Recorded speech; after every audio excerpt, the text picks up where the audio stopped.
All right, Shalom Israel, Yabashim Yashabak Thumb to the brothers, Yahweh Thumb Bashim Yahshai to the sisters. I'm Police Officer Parak, holding down the Sabbath Service for the Irish UPK coming out of Arizona. If you're watching online, you can see at the bottom of the screen. I'll put it up here for you.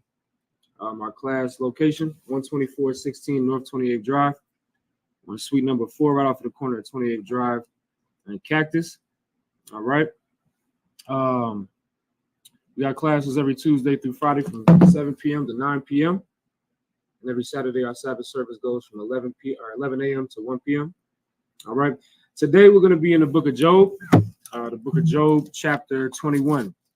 All right. Specifically, there's a lot to learn in the book of Job, right? But specifically in the 21st chapter, the title that we're going to be going over is "Wherefore do the wicked live, become old, and are mighty in power?" Right? Why do the wicked get to live old, and why do, like everybody says this all the time in the world, right? Why do the good die young, right? But then you have these sharks and these lunatics that get to live their entire life in wickedness. That's a reason why a lot of people question the Most High. Like, a lot of people question the Most High because the wicked are allowed to live and prosper. You got your Rothschilds and you got your, all of these cats that are running the earth right now that are absolutely wicked, right? And we know Job 9:24 says that the earth is given into the hand of the wicked. So why is that? That's cause enough for somebody without wisdom to say, well, I'm not going to believe in a God that would allow this to happen, right? Somebody without wisdom would come to that conclusion and say, you know what, God must not be real because the wicked are the ones with power and the righteous are small and few, right? So today we're going to go into Job, the 21st chapter, and we're going to go into that and really understand why the Most High allows that to happen. Once again, this is something that is extremely important for us to understand in this walk in the truth, because it's easy for us to be, our faith to be shaken, especially when you see we trying to do right and a lot of things come at us. Like Ecclesiasticus, the 2nd chapter tells us that when you come into the truth, you have to prepare yourself for adversity. That doesn't make any sense to the average mind without wisdom, because that makes you, you come into the truth, you think everything, you serving the Most High. You're supposed to be, everything's supposed to just fall into your lap and you're just supposed to be prosperous. That's what you would think, right? But it come to find out when you come into the truth and you start reading this Bible, you realize that when you come into the truth, it gets twice as hard than it was. Right. And then you see the people that was doing the wickedness and they prospering.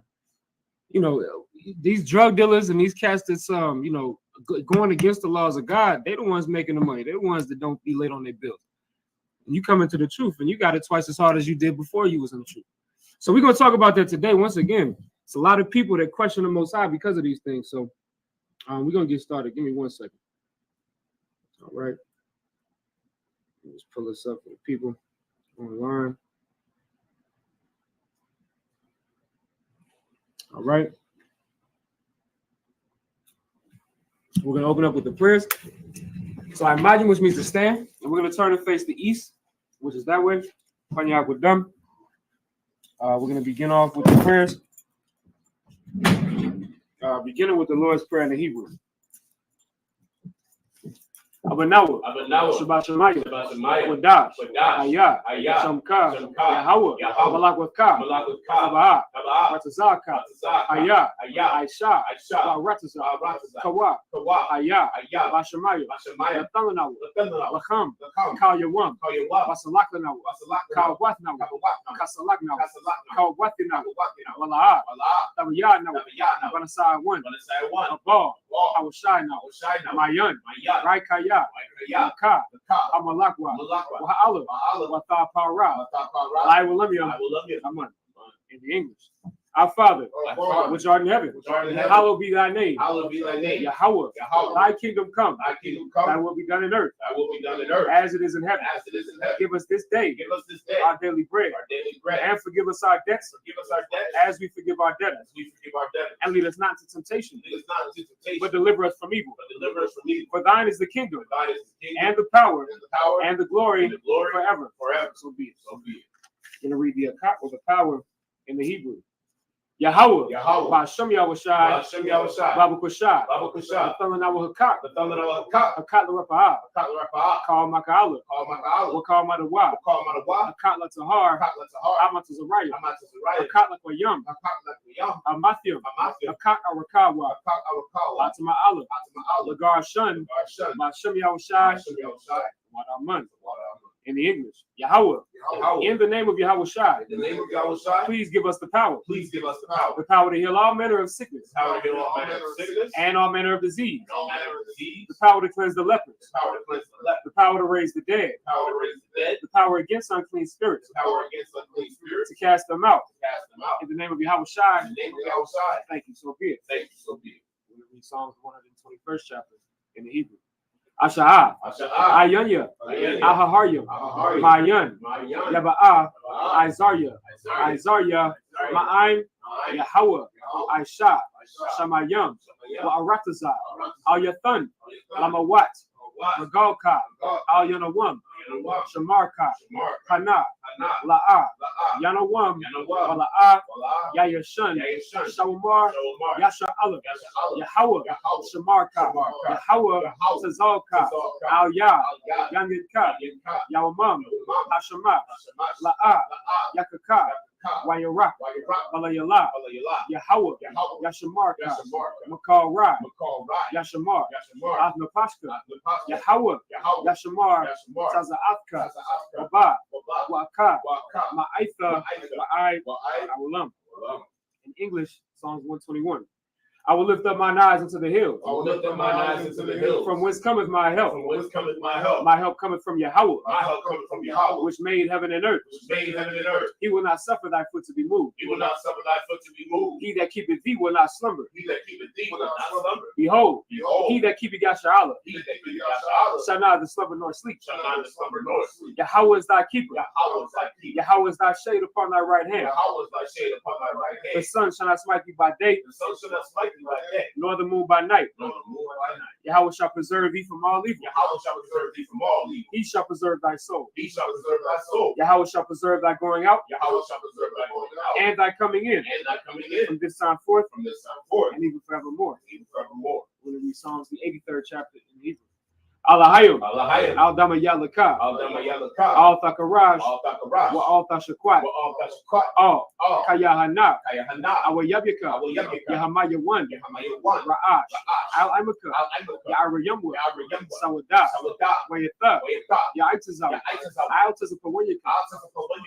Amarwa. Amar. Lakawa. Lakawa. Wanakakidam. Wanakakidam. Magalia. Magalia. Wala'ah. Wala'ah. Yazakar. Yazakar. Sham Yasha Allah. Sham Yasha Allah. Awada. Awada. Kaya. Kaya. Nawa'itazal. Nawa'itazal. Laba. Laba. Yachadwa. Yachadwa. Al-Yaka. Al-Yaka. Barya. Barya. Yakarathwa. Yakaraswa. Ahawya. Ahawya. Adawam. Adawam. Yashma Aliyah. Yashma Aliyah. Mawa'aba. Mawa'aba. Wahagarya. Wahagarya. Gabal. Gabal. Waimawan. Waimawan. Waimalak. Waimalak. Palashah. Palashah. I'm Yeshabi. I'm Yeshabi. Tazawar. Tazawar. Gam Ashawar. Gam Ashawar. Nalawa. Nalawa. Imam. Imam. Ayawa. Naiwa. Zarawai. Zarawai. Labanya Lawat. Labanya Lawat. Salah. Salah. Aishalaham. Ashalaham. Kamadya. Kamadya. Kasaya. Kasaya. Sara'ah. Sara'ah. Kayabya. Kayabya. Banakal. Banakal. Bayash 1. Bayash 1. Nashamagwa. Nashamagwa. Bayan. Bayan. Dara. Dara. Ayawa. Ayawa. Daman. Daman. La'adama. La'adama. Shayathamu. Shayathamu. Nada. Nada. Yabmawa. Yabmawa. Ka'ira. Wa'ira. Kaza'aba. Kaza'aba. Kazabak. Kazabak. Wakatazal. Kazazal. Mana'ai. Mana'ai. Call. Call. Messiah Kamwa. Messiah Kamwa. Ashar. Ashar. Amarwa. Amarwa. Nairashah. Nairashah. Lanawa.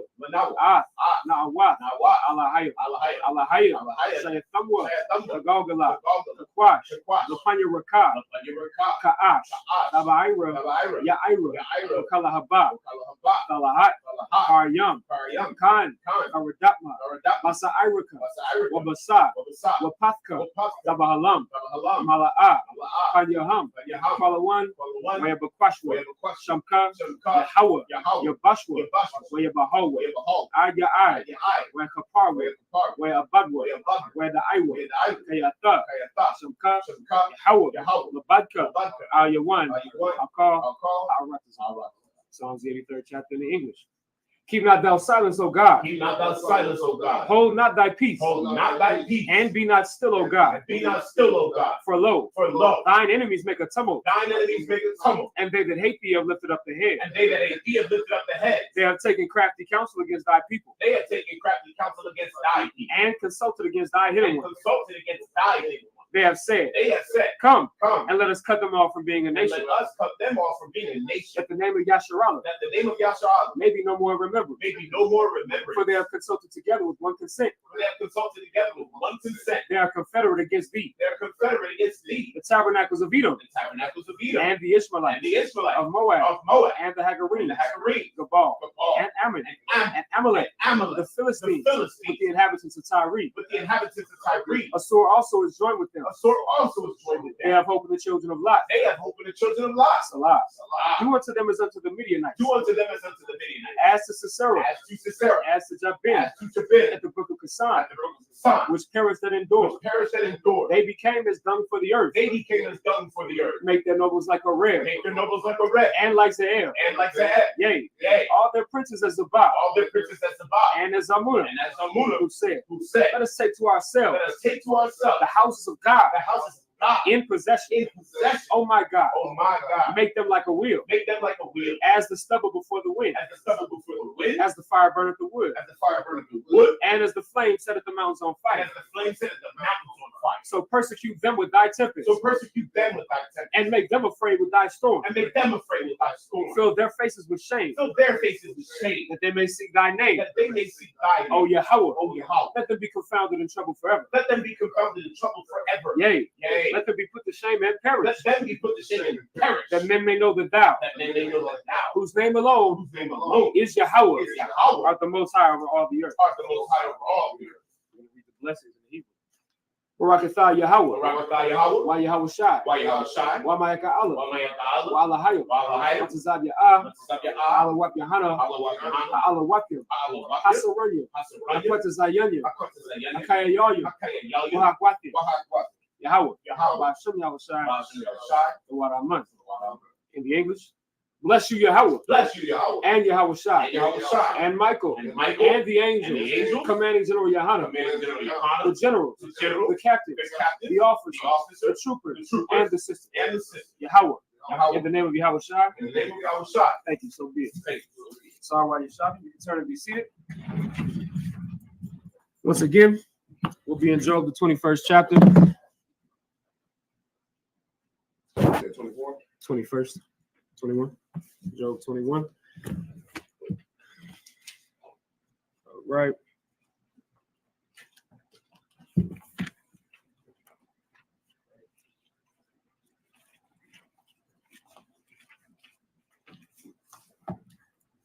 So I'm going to read 7 verses in the Hebrew. We're going to be reading from verses 7 to 13.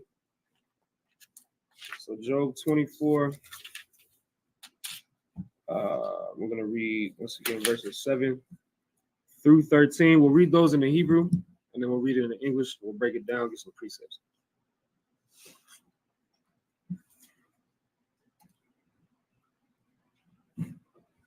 All right, beginning with verse 7. Arawam, Yelayawam, Mabawal, Labawash, Wayan, Kasaya, Bakara, verse 8, Mazaram, Haryam, Yaratawa, Wama'aya, Makasa, Kawabal, Tazawar, verse 9, Yagazawa, Mashad, Yathawam, Wa'al, Ainaya, verse 10, Arawam, Halagwa, Balya, Salakia, Labawash, or Ayawam, or Ibwam, Nashawa, Imar, verse 11, Bayan, Shawar Thumb, Itazawa, Salakia, Iquabium, the Ragwa, verse 12, Ma'arya, Ma'yar, Mathayam, Yanaqua, Wanapash, Hakala, Hakalyum, Thashawai, Walawa, La'a, Yashayam, Thapala, verse 13, Hama, Hayawa, Bamaradakya, Slaki, Bamaradiyah, Awar, La'a, Hakayara, Darakiwa, Wala'a, Yashabwa, Bayath, Yabathiwa. All right, so that was verses 8 through 13. 7 through 13. Let's read those in English. Yeah, so Job 21. And we'll start at verse 7. And we're going to break this up. We're going to read all of those verses, but we're going to break this up. We'll get some precepts in between. Somebody go for me, Job, the 9th chapter. But you can start off with Job 21 and 7. The book of Job, chapter 21, verse 7. Wherefore do the wicked live, become old, yea, are mighty in power? Why is Job asking this question? Job is asking this question. He said, wherefore is it's an old English term for why. Why do the wicked live, become old, and they prosper, and they're mighty in power? Job is asking this question, why? Because Job is being persecuted by the Most High for seemingly no reason. If anybody knows about the story of Job, we understand that Job was a righteous man. He was righteous in the sight of the Most High, although he was punished for, once again, seemingly no reason. Satan came to the Most High and told the Most High, hey, this man right here, the only reason he served you is because you are good to him. So he ain't got no reason to have any evil towards you, any evil mind towards you. But let me take some away from him. Let me take his wife, his family, his kids, his money, his riches, all of that away from him. And he's going to curse you to your face. That's what Satan said to the Most High. The Most High said, you know what? I'll allow you to do that because I have faith in this servant, in my servant Job. The Most High allows Satan to come against Job, and Job lost everything. But in the 2nd chapter, 3rd chapter of Job, it says that Job, in all of this, he never cursed the Most High with his lips. After all he lost, he was a righteous brother. Now, this don't mean that it wasn't 40 chapters after that where he's questioning why is this happening to him, right? And sometimes that might happen to us in our walk in the truth. Sometimes we might question the Most High, and that's something that happens. Like the Most High is our Father. I always stress that the Most High is our Father. And sometimes you question why your Father does the things that he does, right? And so Job is doing this right now. In the 21st chapter, he's asking, why do the wicked get to prosper? Why do they get to live and grow old? They don't lose none of their kids. They grow up and they got legacies in their family where they got what they call generational wealth. Why do they get that, but I don't? My kids is dying. That's a question to be asked. And there's nothing wrong with that. The difference in asking the question and getting the solution is big because we have to have the solution. We have to have the answer to that question. So why do they become old? And they're mighty in power and they become rich, right? Give me Job 9 and 24. This will give you the answer, and then we're going to dive deep down into it and understand it. The book of Job, chapter 9, verse 24. The earth is given into the hand of the wicked. Mm-hmm. He covered the faces of the judges thereof. So now we're going to break this down into 2 parts, really 3 parts. The earth is given into the hand of the wicked. So the earth, this entire planet is given into the hand of the wicked. What is this talking about? It's talking about the fact that who governs this earth? If this earth was governed by Christ, would this earth function this way? Absolutely not, right? So who actually governs this place? The wicked. Our oppressor governs this place. And that's why you see war all throughout this place. You see famine, you see destitution. Everything that you see is a product of the wicked people that run this place. And why is that? That's by design. The Lord allowed this thing to happen. And once again, we're going to answer this question in class today. Why would the omnipotent being, the Most High God, allow something like that to happen? Why would a God that's supposed to be so righteous allow the wicked to have authority over the earth? We're going to answer that question today, right? The second part of it is, it says, he covered the faces of the judges thereof. Who's supposed to be the judges of this earth? The Israelites. Like Blacks, Hispanics, and Native Americans, as destitute and trodden down and beaten up as we are, We are supposed to be the judges of this earth. That's what the scriptures say. The scriptures say that we're the saints of this place. But what happens? The wicked are governing this earth, and they cover up the faces of the judges thereof. So they cover up. What they do is they call us black, Negro, Afro-American, African-American. They call us Hispanic or Latino. They call us savages. They call us all of those things. Why? Because they can't call us Israelites. If we do that, if we know what we're called and what we are supposed to be, then we will be the judges of this earth. That's the whole point of this movement. Since 1969, we have come out with this movement to make sure that we can bring our brothers and sisters back to where they're supposed to be. We're supposed to be in a place that's a governing authority in this earth. But because the wicked covereth the faces of the judges of this earth, the wicked are in authority in this place, right? We also know in the book of Proverbs, the scriptures say that when the wicked are in authority, the people mourn.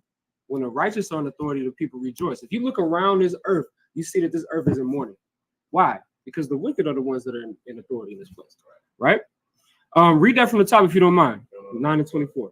The earth is given into the hand of the wicked. He covereth the faces of the judges thereof. Mm-hmm. If not, where and who is he? Now hold for me Deuteronomy the 28th chapter.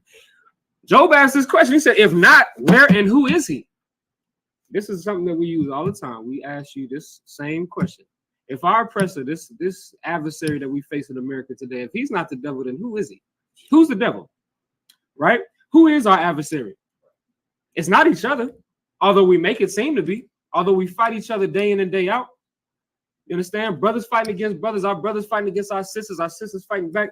You understand? We make ourselves each other's adversary, but really we have an adversary, a common adversary. But we neglect that to fight each other. So Job is asking the question, if it ain't this man, then who is it? Right? Now, I'm going to show y'all something. I'm going to show you how we really are our own worst enemy outside of our adversary, our oppressor. Right? Give me Deuteronomy 28:1. Let's start off here. Once again, we're going to talk about wherefore do the wicked live, become old, and are mighty in power. We're going to ask that question, and we're going to answer it all today. All right? Give me Deuteronomy 28:1. It's the book of Deuteronomy, chapter 28, verse 1. And it shall come to pass, if thou shalt hearken diligently unto the voice of the Lord thy God, to observe and to do all his commandments, which I command thee this day. I command who? Thee. Just understand something. Before we even get started with this lesson, understand that the Most High, when he was dealing with us in Deuteronomy, the 28th chapter, all through the first 5 books of the Bible, every book after that, we find that the Most High is only dealing with the children of Israel. So he's saying to us, if we will keep his law, statutes, and commandments, right? The same commandments that he's delivered unto us, right? He's going to do what? Keep reading. If thou shalt hearken diligently unto the voice of the Lord thy God, to observe and to do all his commandments, which I command thee this day, that the Lord thy God will set thee on high above all nations of the earth. So now, once again, I always stress this, that the Most High is a father, right?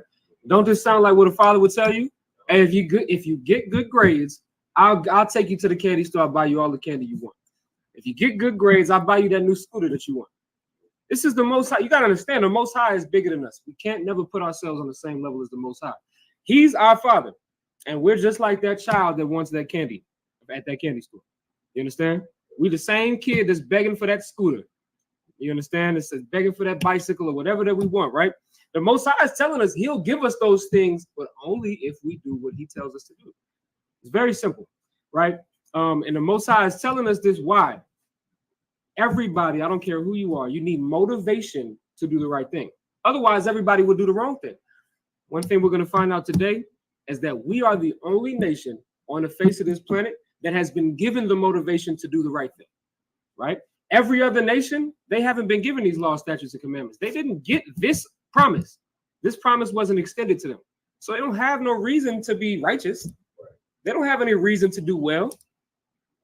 Listen, and I don't blame them for it. I expect them to be as wicked as possible, step on every toe, step on everybody that they can to get to the highest place on the earth, because the Most High is going to eventually give it to us when we get in our proper place. But we have to follow what we're reading right now. Deuteronomy 28:2. Go ahead. Verse 2. And all these blessings shall come upon thee and overtake thee. And overtake thee. Go ahead. if thou shalt hearken unto the voice of the Lord thy God. Right. If we listen to the voice of our Father, we are going to be overtaken with blessings. Once again, here we are today in 2023 in America, and we find ourselves overtaken with nothing but plagues, nothing but death, right? And we're going to find out why that is. Remember, the Lord just told us he'll bless us and set us upon high above all the other nations, only if we keep his law, statutes, and commandments, keep his instruction, right? Give me verse 15.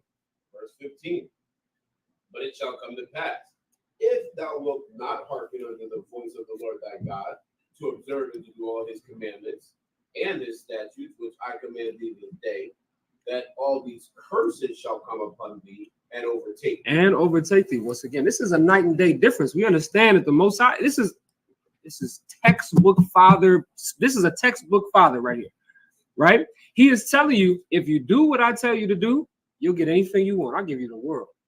But if you disobey me, like any good father, I'm going to punish you.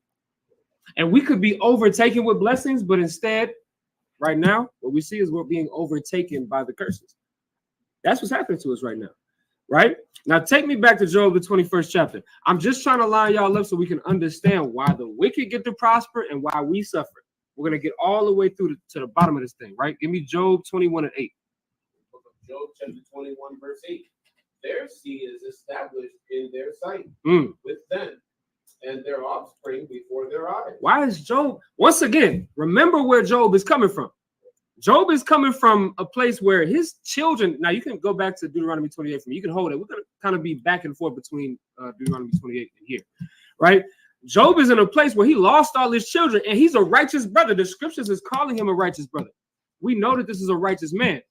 But why is he? So he's asking, why is the wicked, they allowed to watch their children grow up? But I had to watch my children die. And here we are in America facing the same problems. Don't you know that Yashar Allah means prince of the power? Our sisters are princesses of the power, meaning we are the princes and princesses under the Most High God. We're supposed to be on the highest level, but somehow we watch our children die. You understand? And there's a reason for that, right? Give me verse 32. Now I'm gonna read this real quick. In Job 21 and 8, it says, their seed is established in their sight with them, and their offspring before their eyes. They get to see their children grow old. That dude, what's that cat over there in the United Kingdom? What's his name? Prince Charles? Is that his name? The old dude? That cat is old as hell. I mean, he's like 90 something. He gets to see his children grow up and prosper in front of his eyes. We don't live to be that old. We dying at 50 and 60. And we get to, listen, we get to live to 50 and 60 and probably see 2 or 3 of our children die before us. That's what's happening to us. So why do they, if we're supposed to be, now this is the question that we have to ask. If we're supposed to be the princes and the princesses of the Most High, of the power, why are we dying? Why are we seeing our children die? But these people that the Most High says he hates, they get to live old. There's a reason for that, right? So this is kind of like a Q&A type of thing. Job was asking the question, why they get to see their kids grow up and we don't? Deuteronomy 28 and 32.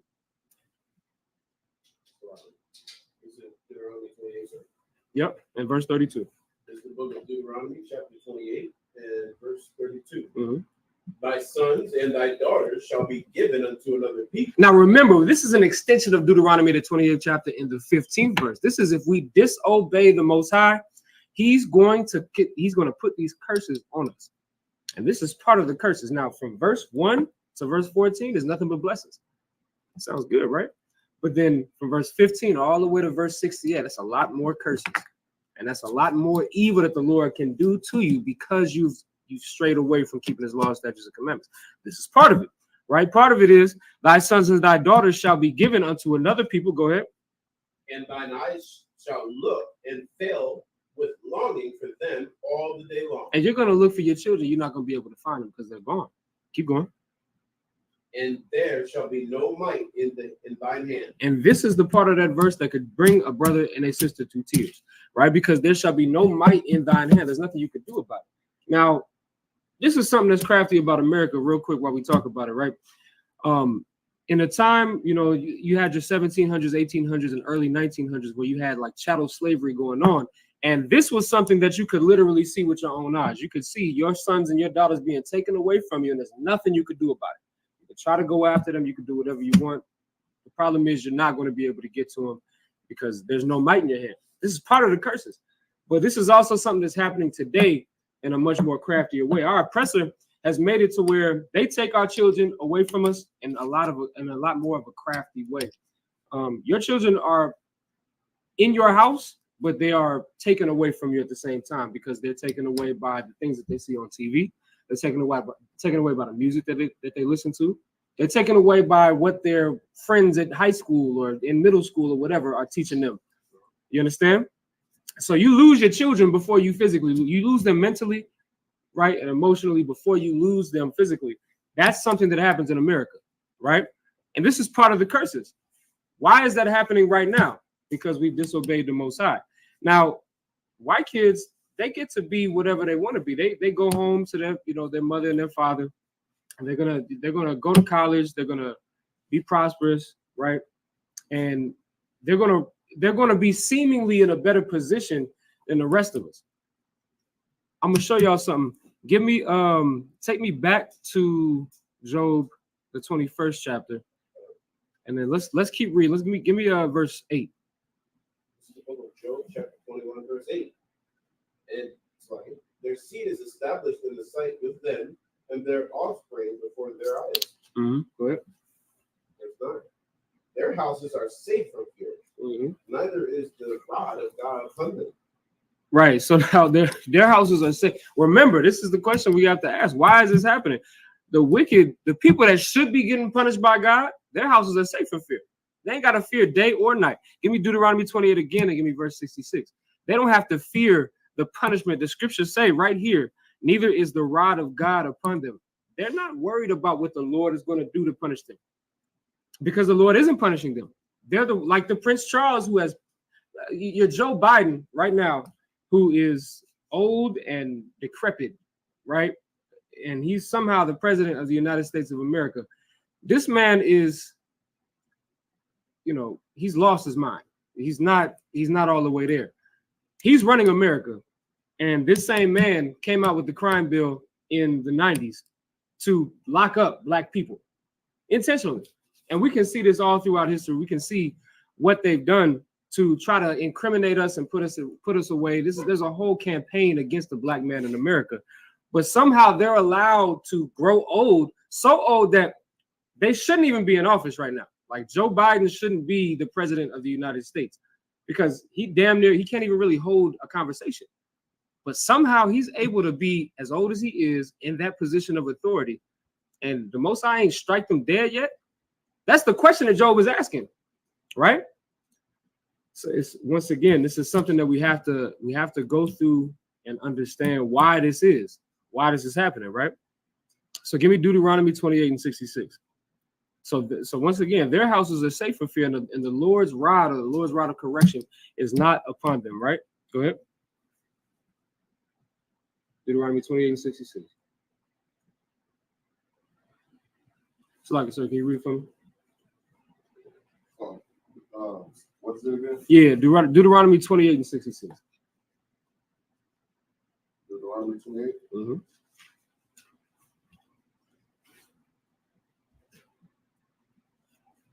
Deuteronomy chapter 28, verse 66. And thy life shall hang in doubt before thee, and thou shalt fear day and night, and shalt have none assurance of thy life. Right, we'll have no assurance of our life.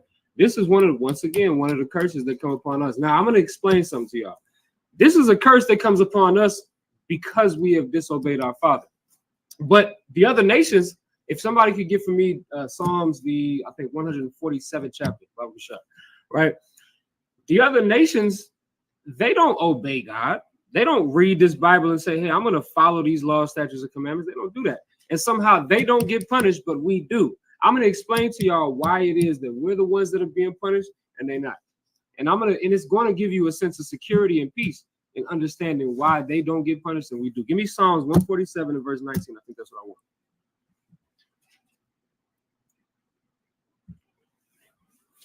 Psalms chapter 147, verse 19. Verse 19. He shows his word into Jacob, his statutes and his judgments into Israel. He hath not dealt so with any nation. Mm-hmm. And as for his judgments, as for his what? His judgments. As for his judgments, go ahead. They have not known them. So they have not known them. This is talking about the other nations. The other nations haven't known the Most High's judgments. What is a judgment? A judgment is a punishment or a corrective action, or a solution to a problem. The Most High doesn't judge the other nations the way he judges us. I'm going to give y'all the perfect analogy to understand the way the Most High deals with us. I don't know how many people in here got kids, but I want y'all to understand something. If you have a child, you tell your child what's right and wrong, right? You tell your child, hey, do this, don't do that. You give them laws, statutes, commandments. That's what you do as a father or as a mother, right? Now, if your child comes home, let's say you give your child the job of let's say taking out the trash, twice a week, whatever, right? Now he go to school and he got friends at school to say, you got to take the trash out at home. Oh, I don't have to do that. My parents tell me that they can take out the trash. I don't have to do that. So now your son comes home and tells you, hey, them other kids at my school, they say they don't have to take out the trash. Why should I have to take out the trash? You know what your response as a good parent is going to be? Them ain't my kids. I'm not telling them to take out the trash. I'm telling you to take out the trash. It don't matter what they doing. We all have heard this. If we got black mothers and fathers in here, if all of your friends wanted to jump off a cliff, you gonna do it too? No, right? But I'm telling you not to jump off the cliff. I'm telling you what to do, and it's the same way the Father works. So now that's what this scripture is talking about. This scripture is telling us that the Most High, he didn't give these laws and instructions to the other nations, so they can do whatever they want. They can eat all of the pork they want. We can't. They don't have. They can celebrate Christmas and Halloween and all of those holidays that's coming up, but we can't. They're not in sin. They can do whatever they want because we are the Most High's children, and we're the ones that have been given the instruction by the Most High, right? So why now? Once again, this takes us back to our topic, right? So now, why do they get away with it and we can't? They're not the Most High's kids. They not that. Once again, I don't care what they're doing. I care what you're doing as my son. And that's the same thing that the Most High is telling us. They're not the ones that was given these laws, statutes, and commandments. They can do all of the drugs they want, get high. They can do all of the wickedness throughout the year that they always do anyway. We can't partake in it because those are just some other kids up the block. We got to stay at home with pops, right? So now let's go back to Job 21. Go back to Job 21, and let's read verse 10.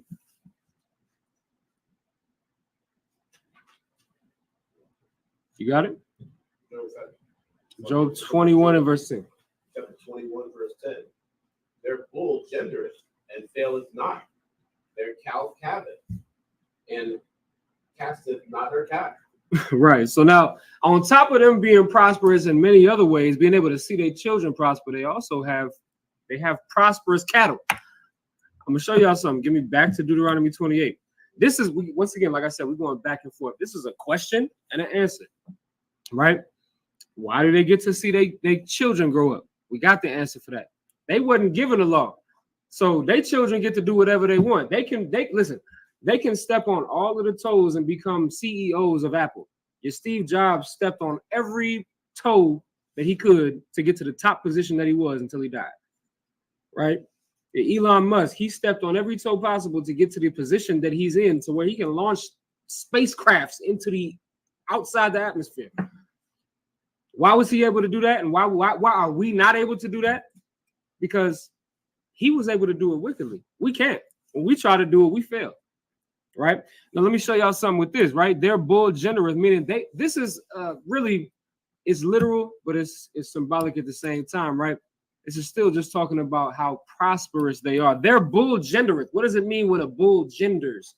It means that bull is creating more babies, more bulls, more food for you to sell, right? Give me Deuteronomy 28 and 49. Deuteronomy chapter 28, verse 29. 49. 49. The Lord shall bring a nation against thee from afar, from the end of the earth, as swift as the eagle flieth. Mm-hmm. A nation whose tongue thou shalt not understand. And we have to understand something about this. We know, right, that this is a prophetic scripture that's talking about America, right? It's talking about the fact that a nation came against us when we was in the west coast of Africa and when we were scattered abroad, that they came with a tongue or a language that we couldn't understand, and they took us into captivity, right? Keep going, verse 50. Verse 50. A nation of fierce countenance, Mm-hmm. which shall not regard the person of the old, no show favor to the young. Right, they're not gonna care about. Listen, they don't got no respect to persons. If you old and broken down, and you about skin and bones, ain't got no muscle on your bones, they gonna snatch you up the same way they're gonna snatch a fully healthy man, and they're gonna do the same thing to a little baby. That's because they don't show no respect to old nor young. Go ahead. And he shall eat the fruit of thy cattle. And he shall do what? Eat the fruit of thy cattle. And he's going to eat the fruit of thy cattle, meaning what? Your bulls are going to gender, which is what we just read in the book of Job. Your bulls will gender, but you won't get any of the benefit from that. If your bulls is making babies, you know what that means? You got milk. That means that you got meat to sell. That means that you have some money to bring in. But the Most High told us that if we don't follow his laws, statutes, and commandments, it don't matter what we do, nothing will come to fruit for us. It'll be fruit for everybody else. This is the Most High. Once again, the Most High is making us jealous of the other nations. And that's what we see in the book of Job. Job is jealous. He like, well, why do they get to do this and I can't? Why do they get to prosper? And I'm as righteous as I could possibly be as a human, but they are prosperous and I'm not. I got everything ripped out from under my hands. Right? Let's keep going. In the fruit of thy land, Mm-hmm. until thou be destroyed, which also shall not leave thee either corn, wine, or oil, Mm-hmm. or the increase of thy kind, or the flocks of thy sheep, until he have destroyed thee. Right, he's not going to leave nothing for you. So now, once again, the other nations, they get to do whatever they want with our stuff, with the things. When we go to work every day, we're not working for ourselves. That's what's happening, right? Kabbalah Moth was teaching a class like this, I believe on Wednesday. No, I believe it was on Thursday, right? Talking about the fact that even when we have our own businesses, we still not working for ourselves. You know what I mean? Why? This is part of the curses that we've been put under because of our disobedience to the Most High. Take me back to Job 20:21. Let's read verse 11. Job chapter 21, verse 11. They send forth their little ones like a flock, and their children dance. This is talking about the other nations. Job is asking this question. He like, damn, my children got ripped from under my hand, but everybody else, the wicked, we talking about the wicked, the people that don't serve the most, they don't have a covenant with God. They don't have a covenant with God, but they get to do whatever they want. They get to watch their children grow up, and they send forth their little ones like a flock, and their children dance. They get to just, y'all ever see how these white people get to raise their children, and they just get to go. Listen, on a Tuesday afternoon when we all at work, they in the park watching their kids on the swing set, and they just frolicking and skipping and jumping around and having the time of their lives. They're like, God damn, I got to work a construction job. I got to be in a call center. I got to be somewhere making little to no money. And these cats is able to take off from work and go watch their children play. But I got my whole children's lives are passing me by because I got to work all day. I got to work 12-hour shifts so I can make ends meet. You know, that's a question that's good to ask. Listen, Job is not asking stupid questions. He's not asking dumb questions. These are very important questions to ask. Why is the Lord allowing them to raise their children, be able to instill all of that? Now, the other nations, they don't have morals the way that we have morals, but they still instill whatever that they have. They instill in their children. They can mold their children.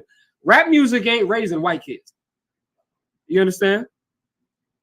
Like movies and TV shows, they're not raising white kids. You know what happens? If that man is at work, at least that white woman is at home training them kids to be whatever she wants them kids to be. She's going to train them kids up in the way that she wants them to go. because they have that luxury. Why can't we have that luxury? That's the question that Job is asking. You understand? You had something? Rap music, if anything, if it's training their offspring, it's training them to do exactly what they say in them damn videos. Mm-hmm. Going into schools, and because Becky didn't take them to the damn prom, they're shooting everyone in sight. Yeah. Well, you know what the thing is about that is funny because even like when you got these white kids that are like the school shooters and all of that, they're being trained by their parents to not be able to accept rejection. Blacks and Hispanics, we can just accept rejection because we've been rejected day in and day out forever since we can remember. And so now we just get used to it. You understand? And it's not a big deal, which it shouldn't be. But for white people, because they're so privileged and because they're used to getting what they want, that cat, what's that cat that shot up that school? I can't remember his name. It's so many damn white school shooters. I've lost count. One of them cats, he shot up the school because a woman rejected him. So he shot up like 20 people in the school. They couldn't handle rejection. But you know what? Who taught him that? It wasn't rap music. It was his mother and his father. They throw fits when they don't get what they want. And usually by them throwing fits when they don't get what they want, they get what they want. You understand? And that's where their children learn that from. They're allowed to bring their children up in any type of whatever their moral status is or moral code or whatever you want to call it is. They bring their children up in that. We're not even allowed to do that because we work the 12-hour shift, come home, go to sleep, wake up, do the same thing the next day. So Job is asking that question. He like, why do they get to raise their kids and I can't? I got to let the daycare raise my kids. I got to let the school raise my kids. You understand? I gotta let TV and rap music raise my kids. He's asking that question, right? Keep going. What verse is it? We in Job 21 and 11. We just finished 11. They send forth their little ones like a flock, and their children dance. They take the timbrel and harp and rejoice at the sound of the organ. Mm-hmm. These kids is happy.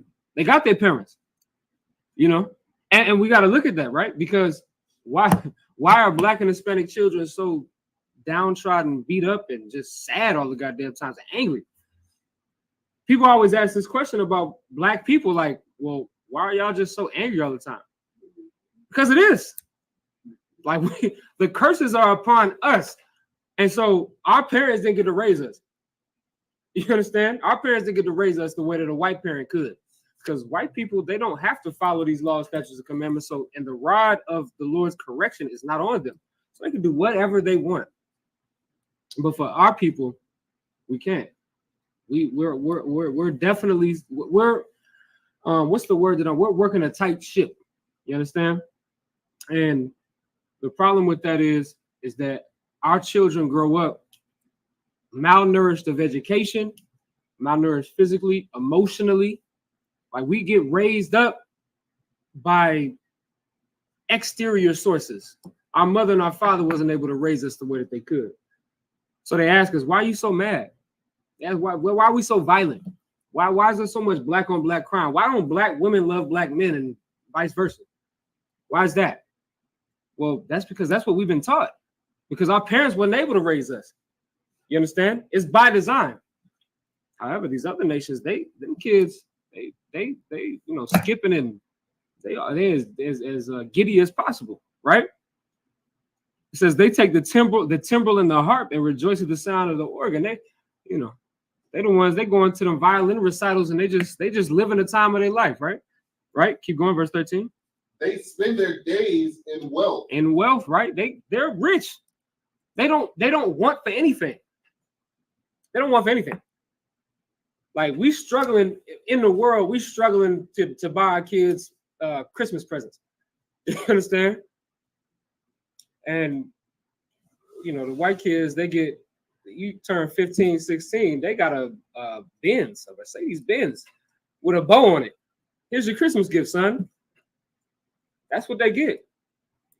We getting cold in our goddamn what do you call those things? And them things for Christmas, whatever those things is called. We getting cold for Christmas. That's what we get. Even this comes from Biggie Smalls. He said birthdays was the worst days. Why? Because on our birthdays, when we supposed to be getting the most extravagant things and the best gifts, we're not getting nothing. Kids gonna laugh at you. What you get for your birthday? Oh, nothing. My parents is broke. They couldn't afford nothing for me. They laughing at you. You rocking with the Reeboks. You got the Shaqs on instead of the Nikes. The kids is gonna laugh at you, right? But the white kids come to school with the freshest. They wear them short, the little golfer shorts, driving up to school in their Audis and their Benzes. They live their lives in wealth. Go ahead. And in a moment, go down to the grave. And in a moment, go down to the grave. That's the part that we got to get to. This is the part that's going to make us understand why they get to live their lives the way that they live their lives. They get to live their lives in wealth. They do whatever they want until they die. We got to understand something about these people. The Lord didn't give them the instructions that he gave us. So therefore, they don't get the punishments for breaking those instructions. However, we do. Once again, if the Lord is our Father, he's not punishing the dope seller up the street. That cat's going to sell dope until the police get him. His father's not going to come up that street and pick him up off that corner and say, hey, stop doing that. He's not going to do that. He's going to tell you, hey, don't go around them dope dealers. Don't be a part of that. And he's going to get you off that street. The other cats, they got their own fathers. The other nations, they have their own governing gods. They follow Roman customs. They follow the customs of every other nation. Let them do that. Let their God save them. But as for me and my house, we're going to serve the Lord. And the Lord is going to be the one that's going to get us off of that street. He's going to say, you know what? I'm not going to allow you to be the dope dealer like the other nations. It's not in our nature. We always talk about this, right? It's not in our nature to be dope dealers and to be gangsters. That's not something that is Black culture. Although that's what the world will make it seem like it's normal for Black people to be dope dealers, to be so focused on, dealing with a bunch of women and having, sex and all of those things. Like our minds are so trained towards doing things that are against the Bible. But that's not Black culture. Black culture, if we read in this Bible, Black culture is righteousness. But then you have your Al Capone, which is your Italians. You have your your Gottis and all of these people that are the other nations that are the real gangbangers. They're the ones that we learn from, right? We learn how to be gangbangers from the Irish mob, from the Italian mob, from the Chinese mob. We learn how to be gangbangers from them. All of the criminal activities that we partake in today is not Black culture.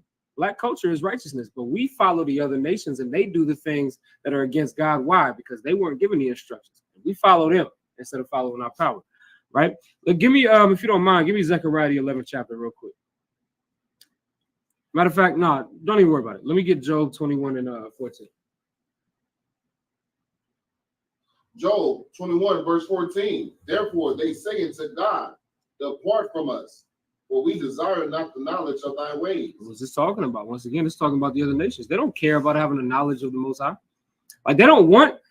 See, we look at it. This is the problem with us. We look at keeping the law, statutes, and commandments as a burden. We look at it like that. Like, damn, I can't eat this. I can't celebrate these holidays. I can't do this. I can't do that. A bunch of can'ts and won'ts and don'ts and don't do this and don't do that.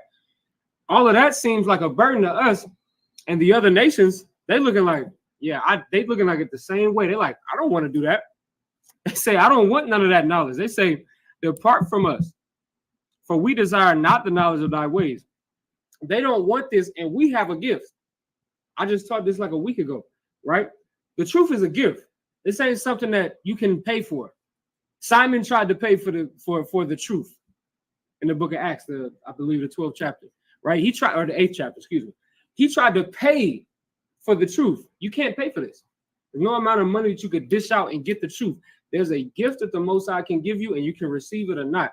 The Lord said that he can make you a reprobate. He can make you never understand this, and you just never come into the truth. And you could just be them niggas that's around the corner right now, smoking that fentanyl, falling asleep all throughout the day, and waking up. Anytime you wake up, you're just going to hit some more of that fentanyl and fall right back to sleep. That could be your life, right? But the Lord say that he can make you something that you never thought you could be, right? Let's matter of fact, you keep reading there. Verse 15. What is the Almighty that we should serve him? This is what they say. What is the Almighty that we should serve him? Go ahead. And what profit shall we have if we pray unto him? Now, give me 2nd Ezra, the 3rd chapter in the Apocrypha. It's Apocrypha right here. This is a good question. The other nations asked the question. They said, what is the Almighty that we should serve him, and what profit should we have if we pray unto him? This is a good question, because what will be the point in the other nations praying to a God that doesn't even recognize them? That's a good question. What's up? 2nd Ezra 3, and let's read verse 36.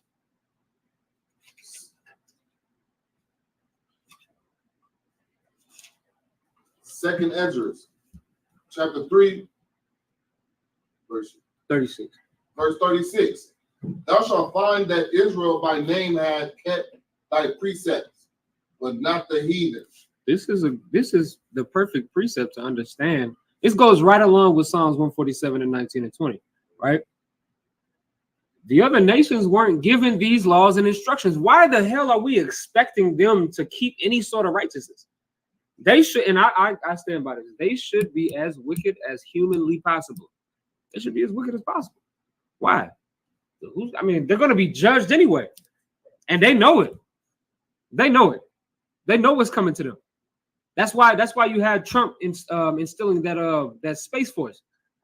The scriptures say, and this is what's so heavy about that Space Force. The scriptures say that when Christ returns, the nations will be at war with each other, but they will stop fighting each other to fight God. When Christ returns with the legion of angels that he's coming with and all of those chariots, they're going to stop fighting each other and they're going to fight Christ and his angels. That's what's going to happen. That's a prophetic scripture that's going to happen. And we see them gearing up and ramping up for it right now. They are ready to fight God. That's what they're ready to do. That's how pompous and, inhumane these people are, right? But we have to understand something. That's what they should do. I don't never listen, I get on our oppressor for being the devil that the Bible speaks of all day and night. However, I don't blame them for being the devil. That's what they are by nature. That's how they are. So they are going to fight against Christ when Christ returns. They're going to have to do it. I mean, that's what they got to go down fighting, right? But the reason why is because they don't have any benefit in serving God. They don't get any mercy for keeping a Sabbath day. The Lord didn't tell them to keep a Sabbath day. You understand? The Lord didn't tell them to keep the Feast of Tabernacles. The Lord didn't tell them to do none of those things. So the Lord's not going to recognize it if they do it. Right? Let's keep reading. Go back to Job 21. Right? So just to understand, right, 2nd Ezra 3 and 36 says, thou shalt find that Israel by name have kept thy precepts, but not the heathen. The heathen can't keep the law. They can't, because the law wasn't given to them. We got to understand that.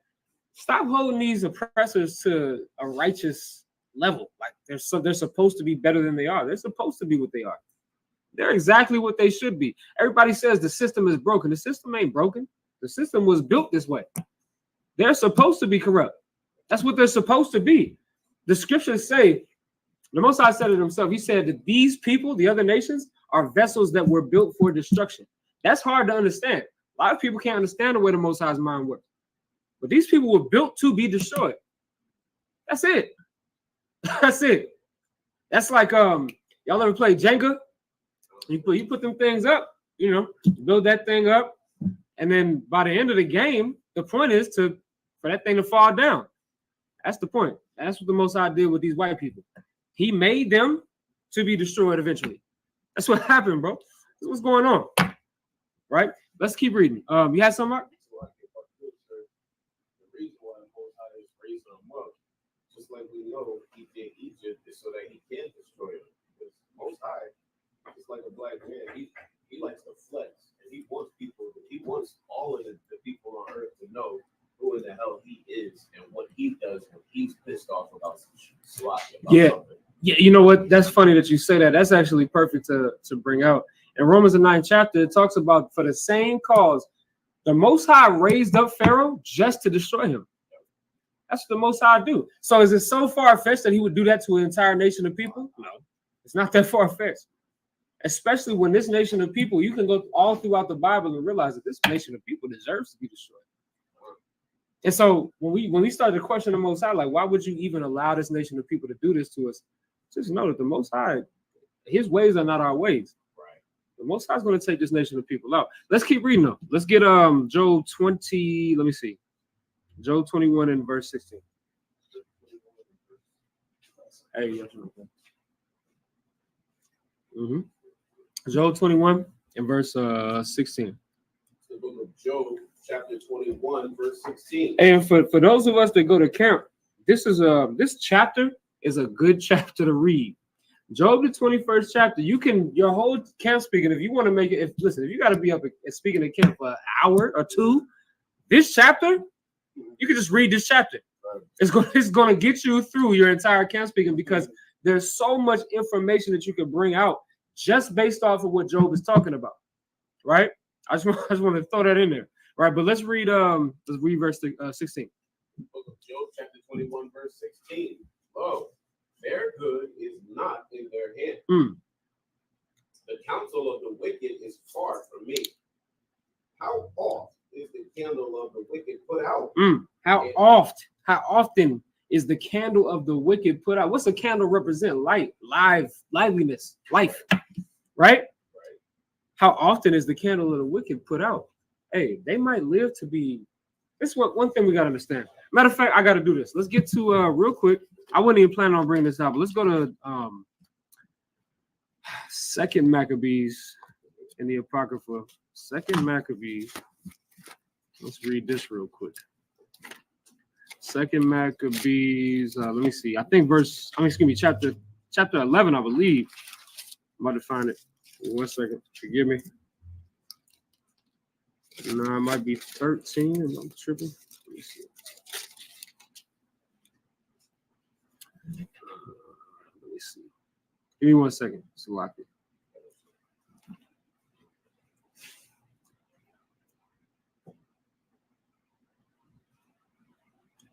All right, this is gonna be 2 Maccabees 7. I'm sorry. 2 Maccabees, the 7th chapter. I'm gonna show y'all something. Give me verse 9. The book of 2 Maccabees, chapter 11 and verse 9. Then they praise the merciful God. Second Maccabees 7 and 9.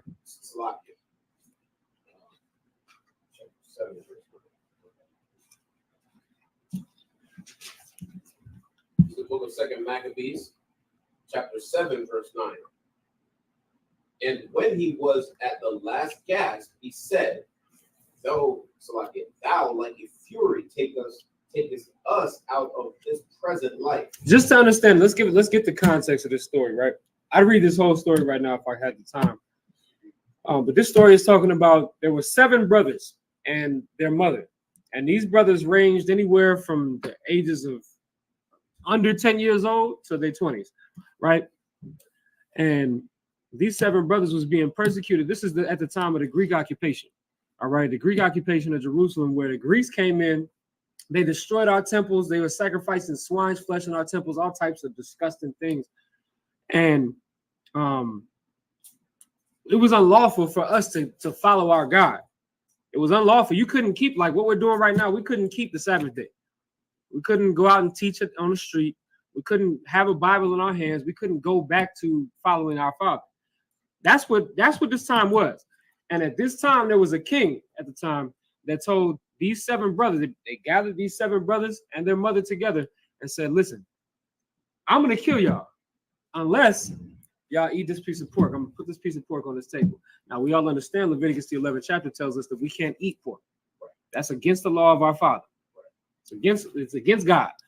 So we understand that. He puts the piece of pork on the table, and this is what our oppressor does as a power move, basically to get us to make him our God. In the stead of our Father, to throw away our God, our power, our Father, and make him our God instead. Because if we submit to him, now we begin to worship him like a God, right? So anyway, this is what happened. These brothers and their mother said, no, we're not going to eat that over a piece of pork. I'm talking about a piece of swine's flesh that was cooked. They said, no, we're not going to do it. We're not going to eat it. Why? Because I'm not going to transgress the law of my forefathers for you, for some white man, some Grecian. I'm not going to do that. Right? So now, this is one of the brothers. One of the brothers, they all 7 of these brothers was righteous and honorable, and they said honorable things before they died. They all eventually died. Some of these brothers got thrown in a cauldron and got cooked to death. Some of these brothers got their limbs chopped off. You know, it was a terrible thing, but these brothers decided that death was better than transgressing their God. One of these brothers said this. Now, that was just the context, right? So now one of these brothers said this. He said, he was at the last gasp, right? He was on his way out. He was finna die. Thou like a fury. Go ahead. And thou like a fury takest us out of this present life, but the King of the world shall raise us up, who have died for his laws unto everlasting life. He said, thou like a fury. Like, you're angry that we serve our God because you want us to serve you. Right. So you like a fury, you take us out of this present life, but the King of the world, the Most High, he's going to raise us up. This is where we understand regeneration. You can kill me right now. I'm going to regenerate back into this earth. And the Lord is going to righteously regenerate me back into this earth under righteousness. I'm going to be raised up because I died for righteousness. I'm going to be raised up in righteousness, right? Why? Because we died for his laws. That's a righteous thing to do. Now, why am I bringing this up here, right? One thing that we have to understand is that this brother understood, that Grecian. Matter of fact, let me see 1 second.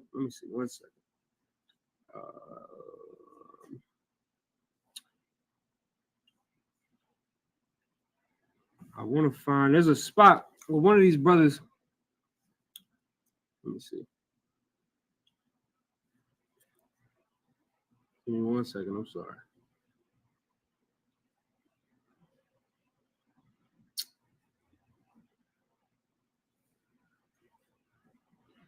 Well, we'll just read, we'll leave it like that for now. But one thing that this brother understood is that this man that was putting him to death, the Lord is not going to have mercy on him. Like, the Lord is good. Like, we have to understand that man, that king, that Grecian king, he lived a lot longer than that brother did. That brother died that night, right then. But that brother understood that the Lord was going to regenerate him into a righteous bloodline. That king, he's going to live the rest of his years. He'll live to be 90-something. But he's going to die, and he's going to, what the scriptures say, he's going to be judged for the things that he did to the Lord's chosen people. We got to understand that. That's part of understanding the spirituality of this Bible, right? Take me back to Job 20. Let me see where I want to go. Yeah, give me finish off verse 17. The book of Job, chapter 21 and verse 17. How oft is the candle of the wicked put out? And how oft cometh their destruction upon them? How often, right? You got to understand this. I don't give a damn if Prince Charles lived to be 150, right? He's going to face his punishment and his judgment. That's what we have to comfort ourselves in. Listen, a wicked life lived, 150 years is not better than a righteous life lived 20 years. You have to understand that this walk that we have in this truth, brothers died for this thing. Abba Bivens died for this thing at really a young age. You understand? But his life that he lived on this earth was far more precious than the life of a Prince Charles that lives to be 120 years old. That man is wrinkled up and decrepit, and he did a lot of wickedness in his life. Go ahead. That damn devil looks crispy. Mm-hmm. It looks as though if you ran a cheese grater across his skin, you would end up with Parmesan cheese. Yeah, for sure. It looks crunchy like crinkle cut. Good night. But you have to understand that that's only a signification of a symbolic that's what they're destined for. Yeah. You understand?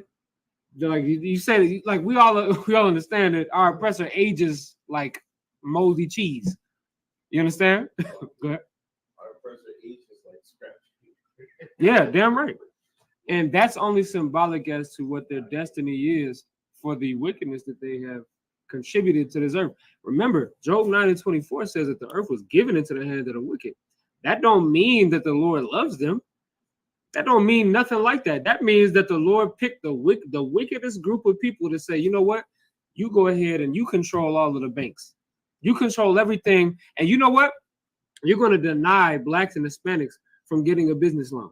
You're going to deny them from getting into a home. That's where redlining comes from. You're going to do all of that evil. They're an instrument of the Lord, only to be punished. Matter of fact, let's get that in the book of Ecclesiastes real quick. Instruments of, let me see, hold on one second. Give me 1 second.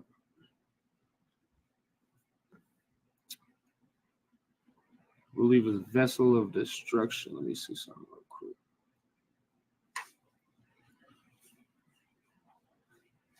Give me Romans 9:22. Yep.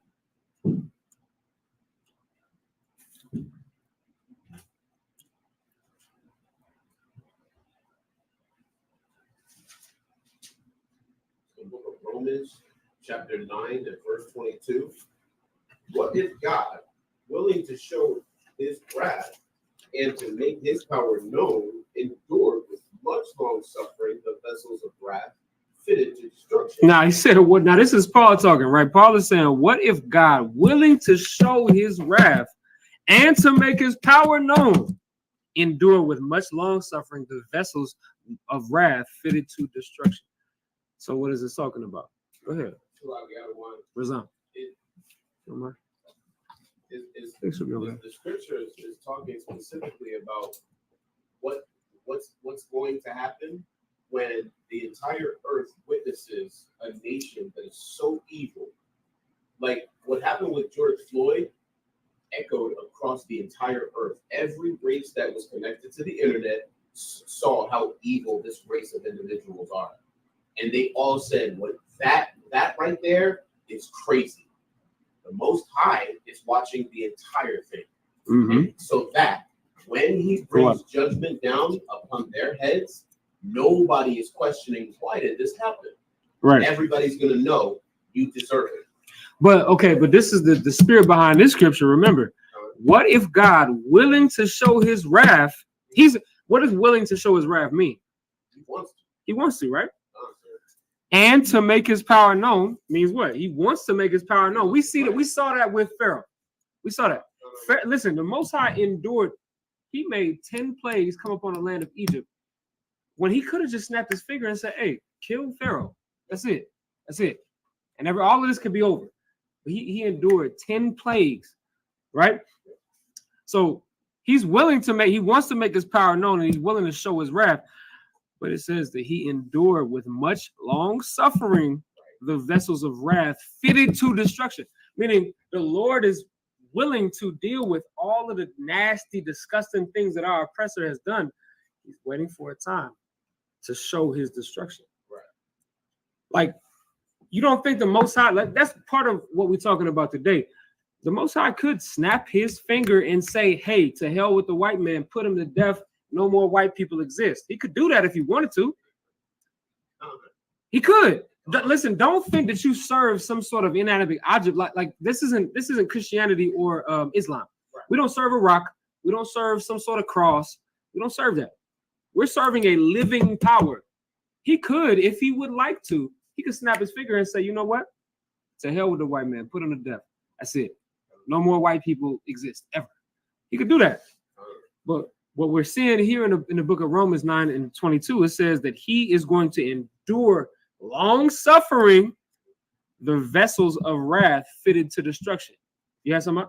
Yeah, I was gonna say, it was like the Most High likes to bring you down when you're at your highest, where your ego is so high that you think that you're so great. Like our oppressor, he's created this space because he think in his mind that he can fight the Most High. He can fight the angels. Yeah. So before you got here was funny. You can keep going, but before you got here was funny is we was talking about in the book of Revelation where it say that these people are going to try to fight Christ. That's how much pride they got. How much pride do it take for you You know this is Jesus Christ coming back with this legion of angels, this black man popping out of the sky. You gonna fight him? You're gonna go against him? You're not gonna bow down and say, okay, I submit to your authority. You're not gonna do that. You're gonna fight. That's how much pride they got. You gonna keep going, Ox. I'm sorry. Yeah, that's what I was saying. You know, that's the amount of pride that they show. That's when most he likes to like bring it down. That's what he did with Pharaoh. Right. That Pharaoh head gets so high. Yeah. And it's like, all right, now last play, every firstborn dies. Right. Now at that point, when Pharaoh is brought low, that Pharaoh now is his destruction fully comes. Right. But until then, you know, Most High, he'll let you get your head up. He'll let you get all prideful. It's then where, you know, that downfall is just so much more. Because now you're like, this person was this high. Right. These people, they had this much control over the world. Right. That's Isaiah 14 in a nutshell. Yeah. Right? How is this great nation falling? This nation was so great. How did it fall so fast? Right? Yeah, somebody? If I could, sir. Go ahead. You know, to build on what the officer said and to build on what you laid down already, what's crazy is like it's the Most High absolutely can snap his fingers, and we know based on the book of Obadiah, he has already snapped his damn fingers. Mm-hmm. The echo of the sound of his finger snap just hasn't touched earth yet. Mm-hmm. Because when that happens, they will cease to exist.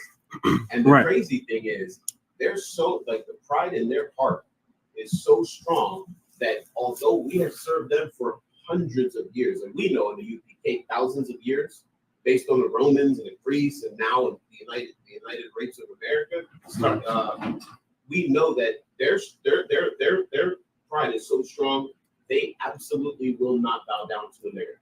No, there's no way. If it's Jesus Christ himself, literally, there's no way that they're bowing down to a nigger. They will fight the Son of the Most High Power. Yeah, that's the point. Yikes. You got to understand that. Like, even in the book of Obadiah, it tells our it's damn near like when we said that this Bible is not for white people, we almost damn near can't say that, because white people should read this, and they should read the book of Obadiah, where it prophesies against Mount Seir and says, your pride in your heart has deceived you. Like, your pride has made you think that you can build all of these skyscrapers and all of these things, and you can just make yourself be a god in the earth. But the Lord is going to come and he's going to destroy that pride that you have. Right. Your pride has deceived you. Right. It's something that's just, you know, when your pride deceives you, it's like you thinking you're bigger than what you are. You know, you walking up, you like a little skinny, scrawny brother walking up to a bodybuilder thinking you can whoop his ass. Yeah. You can't. He's going to fold you up into pieces, and that's what the Most High is going to do. He's going to send Christ to absolutely and utterly destroy this place and many places like it. And there's nothing that you're going to be able to do besides what? Fight back? But you're going to be with it. Listen, the white man going to be windmilling. They just going, y'all know windmilling, you know? Well, you don't know how to fight for real, but you're just throwing your bows. That's it. That's what the white man going to be doing, because there's nothing he could do about it. But he's going to have to try to fight back. So I don't blame him for that, but that's what the book of Revelation talk about. It talks about them fighting, you know, they just shot in the dark. They're doing what they can. Yeah, something, go ahead. You know, we know the scriptures say talks about how cold and austere Christ is, especially when he comes back, and how much judgment he's going to be dealing out with that damn sword. It's going to be real messed up when everything has been peaceful for a few months, and he just walk up to like pregnant nursing Caucasian broad, or I should say Edomite, nursing Edomite broad, just punch her in her damn face and knock her entire jaw off, and we're all looking like, oh snap. Oh yeah, you gotta think about, like, even the book of Psalms when it talks about, you know, happy shall he be. Like Psalms 137 is something that I always go to.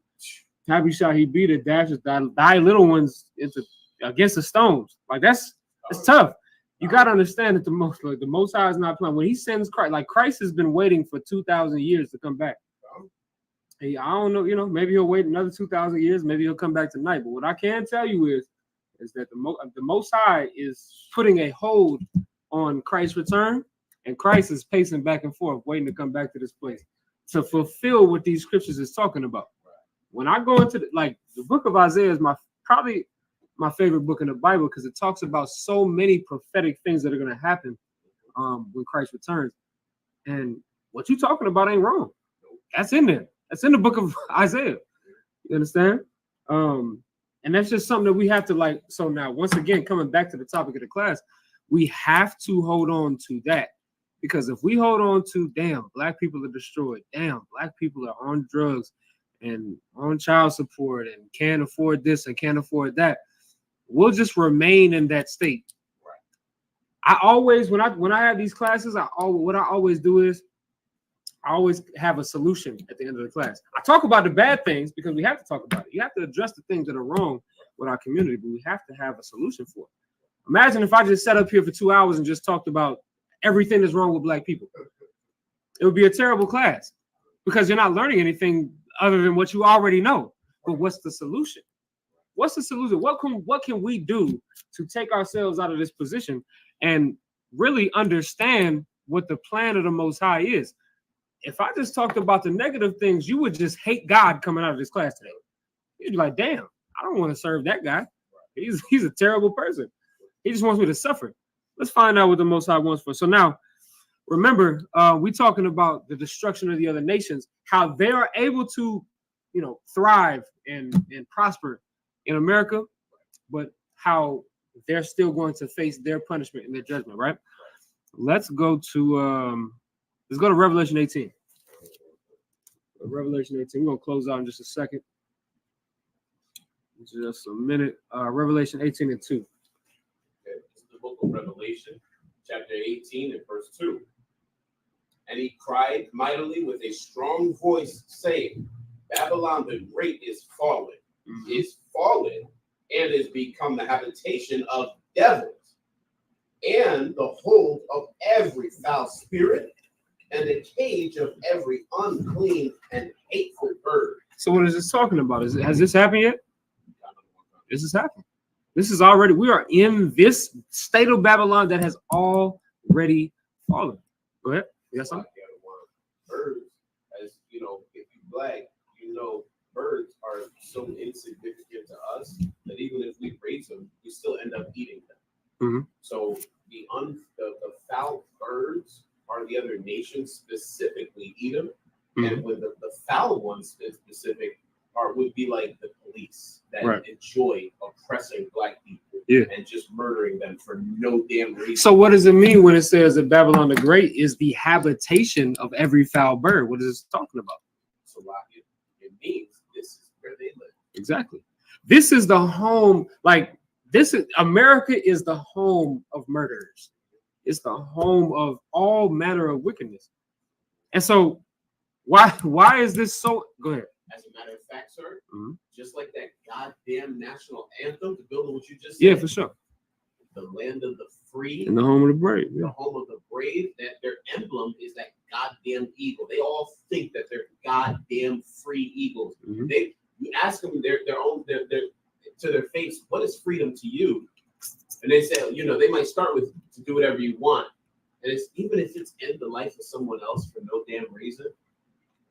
And they'll continue in their pride. Well, it depends. Shit. It's a lot. Mm-hmm. Well, you got to think about it. America is built on that. Like Amber Geiger got 8 years for murdering. Imagine if I walked into imagine if I walked into somebody's house and just put a bullet in their head. I could lie and I could say, well, I thought it was my house. I'm still going to jail for life. Amber Geiger got 8 years for that, for murdering Botham Jean. He's the brother eating ice cream, trying to enjoy the little bit of peace he got. That shit hurt my heart.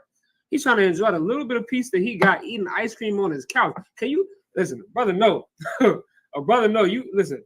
If you had a long day of work and you come home and you got a tub of ice cream on your lap, you've had a tough day. All right.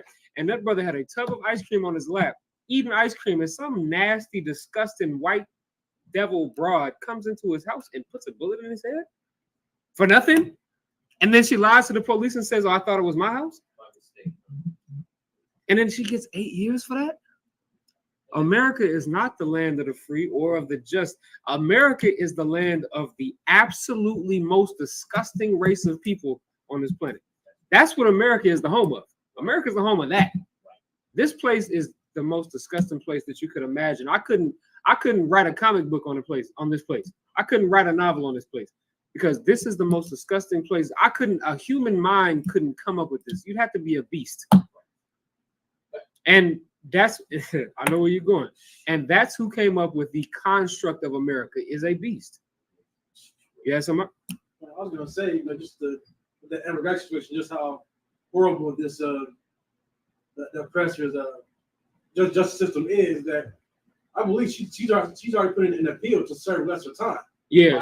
she's gonna only do like, and from now probably like 2 more years she'll be out. Yeah, so she's not even served the full 8 years. Yeah, that plus she has the whole brother hugging her, the family being at peace with her, and things like that. Mm-hmm. That gives her that makes them say, okay, she's learned a lesson that the family's not afraid of her, this and that. It makes her the appeal. It made the appeal that much stronger. Right. And it just shows, like I said, like the hatred. Like I said, since that happened, if you say you love me and you love the person that killed me, just tell me now that you hate me. Right. Yeah. Right. Because you don't go in and say, well, we accept the apology for whoever oppressor ended my life. Because that just shows that you don't really love me. Well, never, for sure. That would never come out your mouth. Right. And so like let's reel it back into Joel the 21st chapter, right? Let's understand something. Why is it that she got 8 years instead of anybody else walking? Listen, I know brothers that have walked into a house and put somebody to death that are behind bars for life. So why is it that she got only 8 years? Like, what's that about? It's about race. That's actual racism. Mm-hmm. That's about loving your own. And the same thing is going to happen in the kingdom of Christ when our young ones commit something that they would consider to be atrocious, but because we love our own, it's going to be really amazing when little Razan Jr. goes and offs a couple of Edomites at a grocery store because he didn't get taken to a dance. And he gets taken to court by the Edomite family. Razan's kids are going to be taken to them dances. Okay. They going to them dances. Yeah. That's not going to be a problem. Listen. Razan's kids is not gonna have that problem. I'm just putting a disclaimer out. I'm putting a disclaimer out. Razan's kids is getting them sisters. Yeah. All right, but go ahead. I'm listening. Go ahead. No, you're right, sir. Damn right. But it's gonna be really amazing in that day when we're alive to see. Well, yeah, he did off like 16 Edomites, and that wasn't right. But he only got probation for 3 months, and then he'll be fine. You gotta think about. Okay, like once again, like in the book of Proverbs, I mentioned this earlier, like when the righteous are in authority, the people rejoice. Yep. You have to understand righteous rulership and wicked rulership. Like Brock Turner got probation for outright. Can I say that on the thing? I don't know if I can say it on the line. Great. I'm not doing that. For sexually assaulting a woman. I can't say the grape thing, that's weird. Right. But for sexually assaulting a woman, he got probation for that. Yeah, behind a dumpster like at prom or something like that. He got. Now listen, of course we don't condone any sort of forcing yourself on anybody, no matter what, in any circumstance. I don't understand how America can say that this is wrong and then charge a black man 14, 15 years for that same offense and then charge a white man nothing for that offense. I don't understand it. But the problem is that it's systemic racism. But we have to understand all of it's wrong. But let's make it wrong across the board. Let's say, listen, a white man should say, you know what? A white judge should say, Brock Turner, he should go to jail for that. The same way that black man went to jail for that, he should go to jail for that. 14 years, 15 years, whatever the case. I mean, in our kingdom, you put your hands on a woman, it's death. It's death. You understand? And that's going to be the same thing. We're not going to allow that. So point being, we got to understand the way that our oppressor has this place set up is it's fit to his own desires. So that's why you have Jeffrey Epstein, right? And his little island where he was touching all them kids and all of the famous people. Listen, that's not a conspiracy theory. I hope y'all don't understand that. It's not It's not like a fake thing that was happening. It was really famous celebrities that are still not locked up. They were touching them kids over there on that island. That whole so-called like that pizza party thing that they was talking about, Pizzagate, right? These people that are in high places, that's why Romans talks about that, right? That's why Paul talks about that. These people that are in high places, they are touching these kids and getting away with it. This is America. That's what America is. You are up against an enemy that in carnality is extremely hard to fight, but in spirituality, you have the upper hand. That's why we pray the curses. That's why we pray what we pray every Sabbath service, and we pray our curses. We curse this place for those types of things. You got something? If I could, go ahead. The Romans, don't forget, these Caucasians are the ones that instituted justice the way they see it fit. Whereas if you fight right now on the street, you're going to jail for disorderly conduct. If there's a goddamn camera there and people pay to see it, now you have the boxing arena. Yeah. If you have intercourse in public right now, you're going to prison. Yeah. You're going to be on a registry as an offender forever.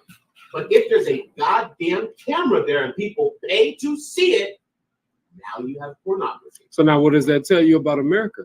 It is the home of every disgusting and foul bird. There we go. Let's get back to it. Let's keep reading. Boom. For all nations have drunk of the wine of the wrath of her fornication, and the kings of the earth have committed fornication with her, and the merchants of the earth are waxed rich through the abundance of her delicacy. What is this talking about? This is talking about, go ahead. Salagia, sir. It's talking about how rich evil bastards can get by participating in their evil, whereas they're all feasting on us. They're all getting rich. These bastards at the end of this plaza right here are making all of the money. And who's going in there? Young, beautiful black women. Young, beautiful black women and young, strong brothers. They know what they're doing. In addition to that, all of the wickedness that they do, and mind you, it's sin. They're selling things that condone and promote sin. That's a smoke shop. Right. The Most High said we're not supposed to be smoking any goddamn thing. So like I get zealous. Get zealous. Go ahead. In addition to that, the other crap that they do, not just pornography, but selling drugs in general. We know that Nancy and Ronald Reagan were the trap king and queen. For sure. They started that, this internal warfare that black men and black women, when I say black, Latino, and Native American, black men and women have against each other was started by them, promoted by them, and what's the other P word that means continued by them? Perpetuated by them. Started, promoted, and perpetuated by them. And it's been perfected by them to the extent where it's like they can remove their hand now. Now a sister knows you have a baby, you got child support, you got women in crisis, you got cash assistance, you can take him to court and divorce him, you can get alimony. A brother knows, well, shoot, if that's the case, if I just beat it down and just leave and she never learns my name, well, that's the way to handle that. I got what I wanted and I can leave. This thing that they've done to us, this is the other nations have drunk. And what do? They make money on it from the cradle to the grave. Yeah. When we're born, we have before that black man or woman gets out of the womb, there's something called abortion. They can they stately sanction and make money off of us killing each other. Right. Whereas the baby's body parts, they got a black woman thinking so stupidly, like this infant, though it has not come through the womb, is not a human. It's not a human yet. It's a fish. And then they chop the baby up, sell the body parts. The baby's born. They got us so destroyed that now, although the baby's born, now the mother and father think, well, even though we have children or a child, that doesn't mean that we should stay together. Just because we have a child, perpetuating selfishness. So what is that? So what is that? What's the symbolism in that? What's that about? That is exactly what we just read. What is it though? This is Salakia. That is because every nation benefits. That's right. Every nation participating off of the delicacy and getting drunk with our blood. So that directly goes with what? Psalm 83, right? Damn right. It goes like that's why we pray that every Sabbath service, and as much as we can possibly, because what you're talking about is literally, think about it. That's life for us. This is like, that's what we deal with every day. Most people will decide to numb themselves, they get drunk, they get high, or they'll just not think about it at all. And that's not on their mind. The thing that you just said is reality in America. However, most of us will not think about it at all because it's more comfortable to think about, oh, I got money in my pocket, I'm good, right? Yeah. Most people will think about life like that, not thinking about the things that affects their community, not thinking about the things that affects them personally. They don't even realize it. Yes, I was going to say, Adam, what the brother was saying, I'm saying, especially with this version of the fornication and the abundance of her delicacies, you know what I'm saying?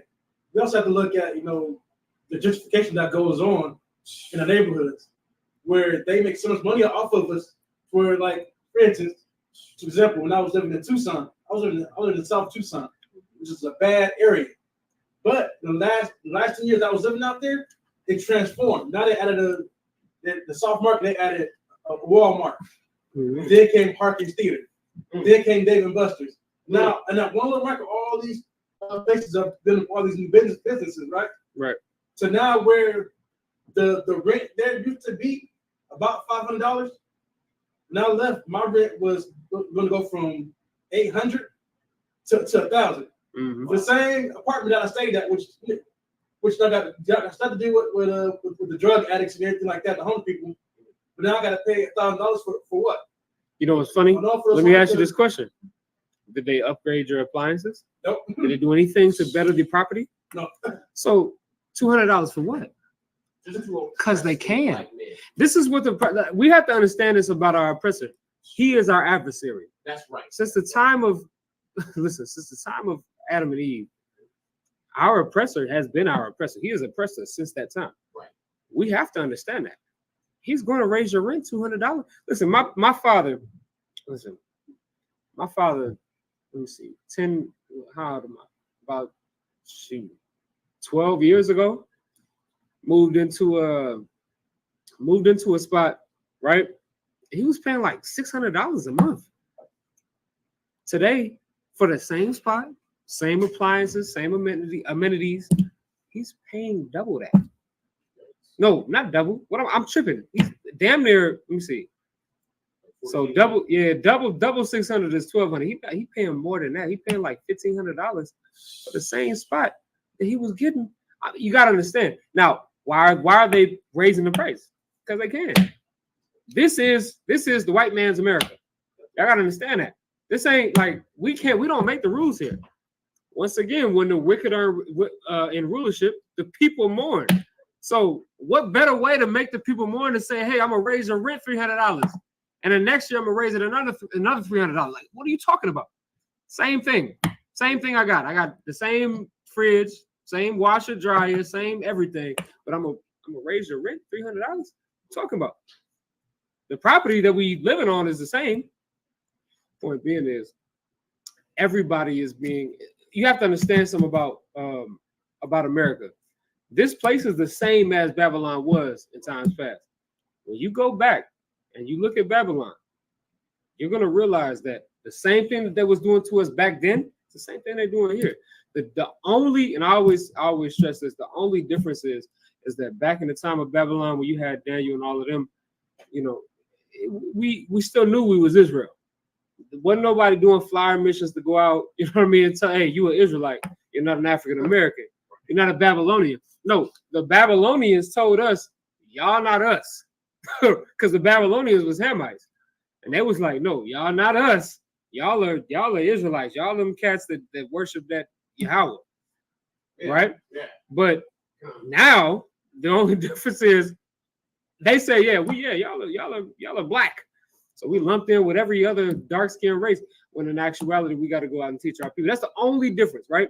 But besides that, it's the same thing. They still tell us to serve another God, and we do it. We go out and serve the other God, whatever God. Listen, out of all of our tribes, we still serve whatever God that's not the Most High God. So we'll serve for us as Black people. We'll serve Caesar Borgia, right? That white Jesus. We'll serve that. For our so-called Hispanic tribes, we'll serve the Mother Mary, right? Which is that white woman. You understand? We'll do that. Why? It's the same thing. Same thing we was dealing with in the time of the Babylonian captivity. Let's finish this out real quick. Let's get we got a lot more to read. Let's try to get through it. So we're in Revelation 18. Let's get verse 2. Verse 2, sir? Yeah, start at verse 2. Book of Revelation, chapter 18, verse 2. And he cried mightily with a strong voice, saying, Babylon the Great is fallen. It's fallen, and it has become the habitation of devils, and the hold of every foul spirit, and a cage of every unclean and hateful bird. Right, that's what we were just talking about. Go ahead. For all nations have drunk of the wine of the wrath of her fornication, and the kings of the earth have committed fornication with her, and the merchants of the earth are waxed rich through the abundance of her delicacies. That's talking about the influence that America has had. Remember, America is the youngest so-called nation, right? Right. But it has the most influence. Right. America became a superpower in 200 years. Russia was a nation, or the USSR, whatever you want to call it.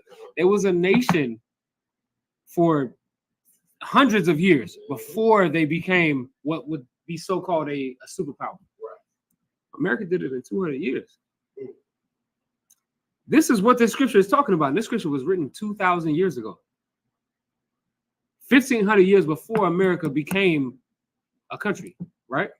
Or a united front, right? Keep going. And I heard another voice from the heaven saying, Come out of her, my people, that ye be not partakers of her sins, and that ye receive not of her plagues. That's the point that we got to get to today, right? The point is we got to come out of the American customs, right? Right. We have to come out of the American customs. Why? This is the voice of an angel telling you that. This ain't me saying that. That's not Kabbalah saying that. That's what the voice of the angel told John. Right. Come out of her, my people. Right. That ye be what? Go ahead, read that. That ye be not partakers of her sins, and that ye receive not of her plagues. Guess what? If you decide to stay in your American custody, you want to be comfortable in America, do that. I'm not Nehemiah. I'm not gonna grab you by by your beard. I'm not gonna grab you by your hair. You understand? I'm not gonna do none of that. Listen. All I gotta do is just tell you the truth. That's what I've been ordained to do. If you want to continue in America's ways, just understand something. All I'm going to do is say the same thing that this angel said. Come out of America. Right. That ye be what? Not partakers of her sins, and that ye receive not of her plagues. That's a 1 and a 2 part, right? So 1, that ye be not partakers of her sins, and 2, that you don't get punished for the sins that you're going to commit being in this. But listen, it's extremely easy to partake in the sins of America. Right. America makes everything seem normal. Right. Being naked is normal. Sisters is wearing these bikinis. Brothers, listen, I talked about this last night, right? Brothers play basketball, skins and shirts. Yep. I just want y'all to understand something. That's Roman. You said what? That's Roman, right? Mm-hmm. That's literally Roman custom. Roman custom is to play sports naked. And what they do is they tell you, hey, instead of us having 2 different colored jerseys, how about this? How about one group of people, one group of brothers keep their shirt on, another group of brothers take their shirt off. That's weird, according to the Most High. But guess what? According to America, that's normal. That's like, oh, skins and shirts. That's normal. But the scriptures say that you can't show your nakedness. So we're not supposed to be showing our chest and our stomach, man or woman.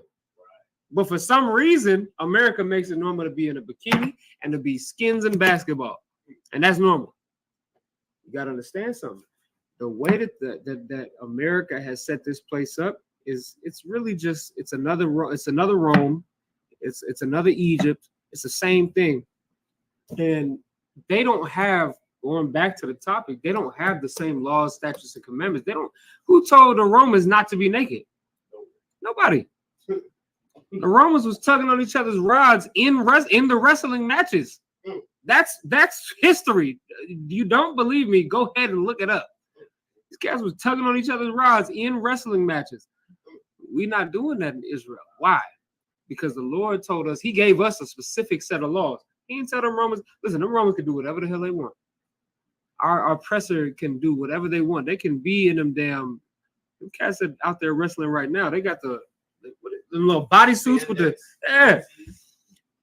brother. If I catch one of y'all brothers, if I catch one of y'all brothers in them little spandex suits, it's gonna be a problem. Because we're not doing that out here. Why? Because that's not our custom. You understand? Even when we go swimming, brothers got shirts on when they go swimming. Why does that seem so weird? Why? Because in America, it's like, yeah, men can have their shirts off and wear little, what do you call them, Speedos, and jump in the pool. That's normal in America. So what we're reading about here in Revelation, the 18th chapter, it's talking about the fact that America's customs is not our customs. It's different. You understand? Right. Let's keep reading real quick. For her sins have reached unto heaven, and God hath remembered her iniquity. Right. The Most High is going to remember. You think that the Most High is not seeing what's happening in America? Like, you think the Most High is not looking at this and saying, damn, this place is jammed up. I got to say jammed up because I can't say what I want to say on camera. But this place is terrible. You got to understand that. You don't think the Most High, we think it's terrible. So you think the Most High is not looking at this place like, this place got to be destroyed. Right. Go ahead. Although he is the author, and although he ordained this way, he is still looking at it, knowing full well he is the cause for it. It's still effed up. It's effed all the way up. He's looking at it like, man, I did this the way I wanted it, but this needs to be destroyed. All of it. It all needs to be torn down and burned. Yeah, that's kind of true. But let's get Zechariah the first chapter real quick.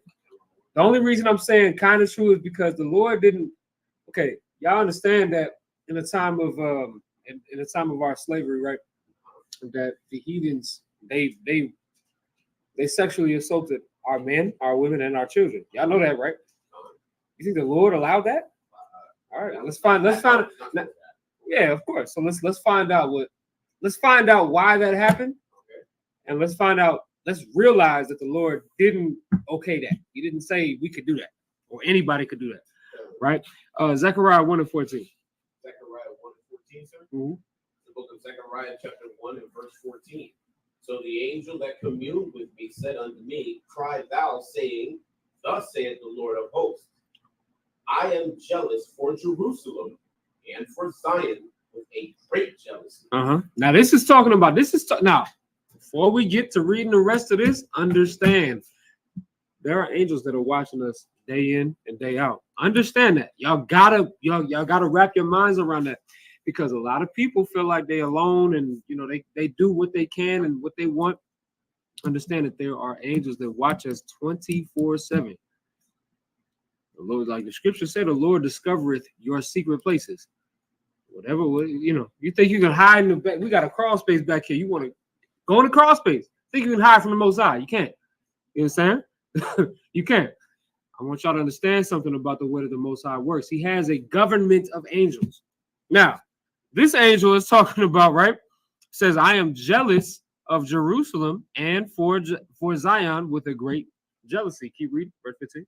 And I am very sore displeased with the heathen. With who? The heathen. With the who? With the heathen. The Most High he's sending this message through an angel. The Most High is displeased with the heathen. Why? Keep going. That are at ease.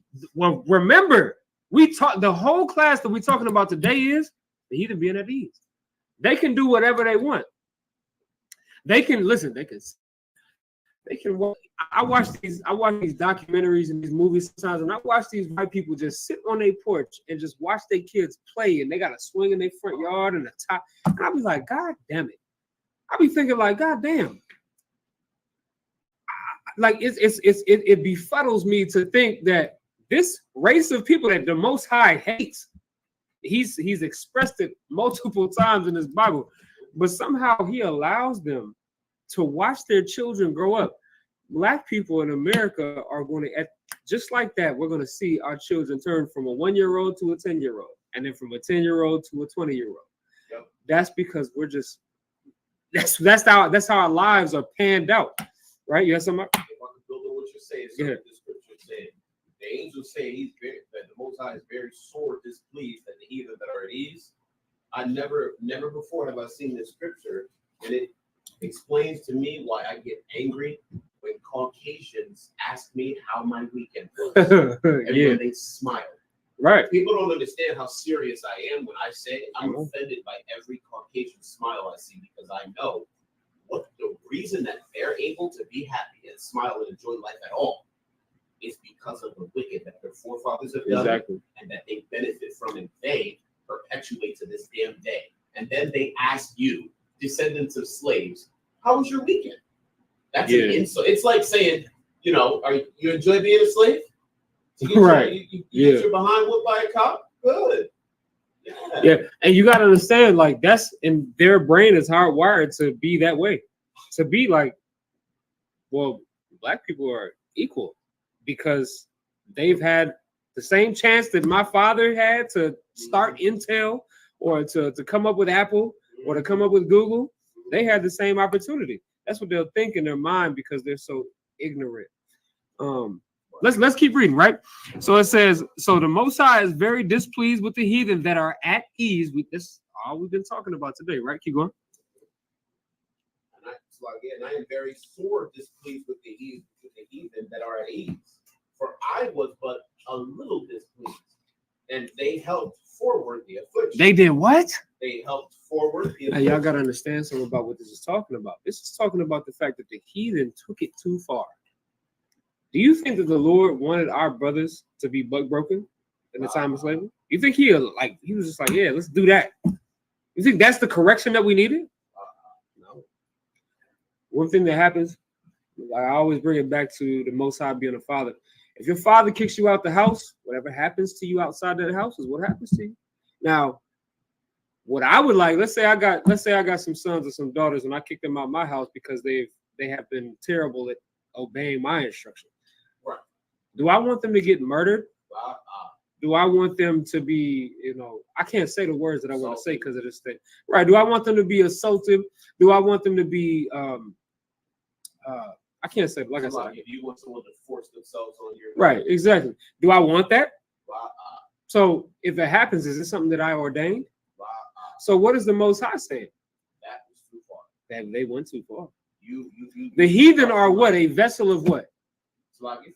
The heathen are a vessel of what to the Israelites? A vessel of destruction to the Israelites.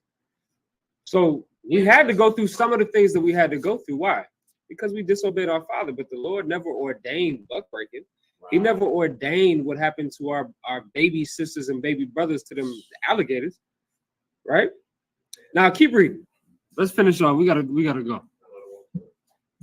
Therefore, thus saith the Lord, I am returned to Jerusalem with mercies. Mm-hmm. My house shall be built in it, saith the Lord of hosts. So now what are we talking about? Remember, I tell y'all this. We got a problem. We was in Job, the 21st chapter, and the problem is why do the other nations get away with so much to do whatever they want to do? Why are we the ones being punished and we trying to be righteous? And guess what? This is the solution. Not only is keeping the law, statutes, and commandments the solution, but here's the end game, and this is what we're in this for. We're in this for the end game. The end game is what? Therefore, thus saith the Lord, I am returned to Jerusalem with what? With mercies. With mercies. The Lord is going to, hey, one thing that I always pray for, I'll give y'all it's damn near like a cheat code. When I pray every day, and I pray for mercy because I know I don't deserve it. I know that the things that I've done in my life before I came into the truth, I don't deserve mercy for it. So I pray for it. And all of us should do the same thing. Before we came into the truth, we were all evil. We were all terribly evil in the sight of the Most High. I pray for mercy every day because Christ died. Christ died so that we could have a second chance at life. we ain't gotta die. We could live. The least we could do is pray for mercy from the Most High, right? So I do that every single day. And this is what I'm talking about, right?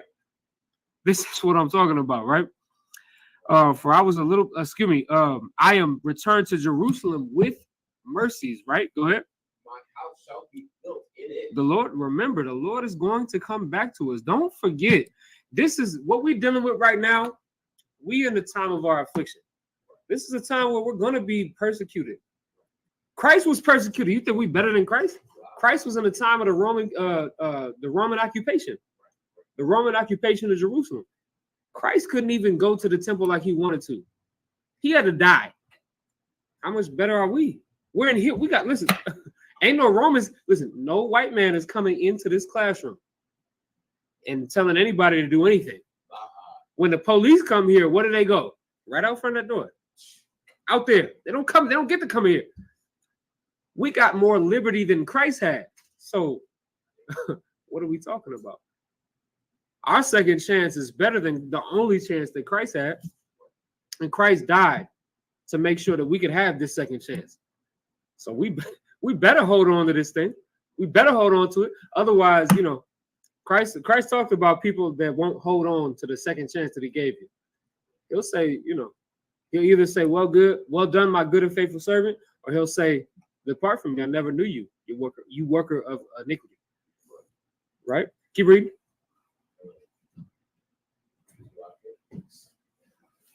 My house shall be built in it, saith the Lord of hosts, and a line shall be stretched forth upon Jerusalem. Go ahead. Cry yet, saying, thus saith the Lord of hosts, my cities through prosperity. Through what? My cities through prosperity. My cities, the Most High cities through prosperity. We'll go ahead. Shall yet be spread abroad, and the Lord shall yet comfort Zion, and shall yet choose Jerusalem. That was given to the prophet Zechariah. Now this sounds eerily similar to Isaiah, the 14th chapter, right? The Most High is yet going to have mercy on the children of Israel and will choose Jacob. It's the same thing. This is throughout the Bible. Y'all got to understand something. The Most High, he's making us go through all of these things. And even at the time of Zechariah and at the time of Isaiah, you realize them brothers wasn't in Jerusalem. Y'all know that? Zechariah and Isaiah were in captivity at that time that this prophecy was given. Y'all know that? Here we are in America today. The same prophecy is being spread abroad. So what does that mean for us? I mean, we got to be prepared just like these brothers were prepared. We got to be on the same mindset of these brothers. Sometimes people read the Bible and they look at it like some sort of ancient book, which it is, but they look at it as just that. This is a living book. This prophecy that we're reading right now in Zechariah, the first chapter, is something that applies to us today.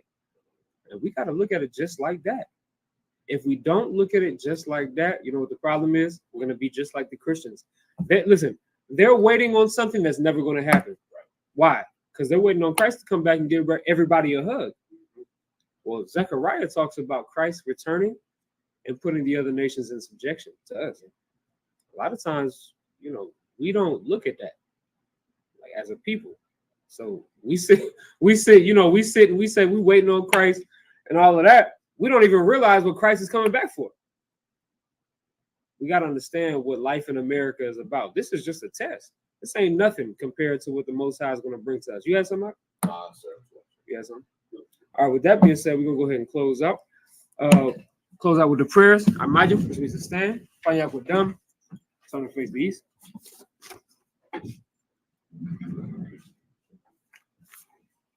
All right, we're going to begin with the Lord's Prayer in the Hebrew. Abanawu, Shabbat Shemayim, Kodash, Hayah, Shamka, Yahweh, Malakwaka, Kaba'ah, Atzazaka, Hayah, Aisha, Arataza, Kawa, Hayah, Bashamayim, Telanawa, Bakam, Kal Yawam, Wasalakanawa, Kal Batnawa, Wasalaknawa, Kal Batinawa, Allah, Tabayanawa, Asa1, Bagal, Awashana, Mayan, Raikaya, Aka, Amalakwa, Wa Alam, Atha Rawalamium, Aman. In English. Our Father, which art in heaven, hallowed be thy name, Yahweh, thy kingdom come, thy will be done on earth, as it is in heaven. Give us this day our daily bread, and forgive us our debts, as we forgive our debtors. And lead us not into temptation, but deliver us from evil. For thine is the kingdom, and the power, and the glory, forever. So be it. We read the account or the power in the Hebrew. Yahweh. Yeah, it's like a Bashem Yahushai, Babu Kushai, Bathalana Wakat, Akat Larapa'ah, Akal Maka'ala, Akal Madawa, Akat Latahar, Hamat Zarayim, Akat Lakwayam, Hamathim, Akat, Al Rakawa, Atma'ala, Lagar Shan, Bashem Yahushai, the Wadaman, in English. Yahweh, in the name of Yahweh Shai, please give us the power. The power to heal all manner of sickness and all manner of disease. The power to cleanse the lepers and the power to raise the dead. The power against unclean spirits to cast them out. In the name of Yahweh Shai, thank you, so be it. Psalms the 121st chapter in the Hebrew.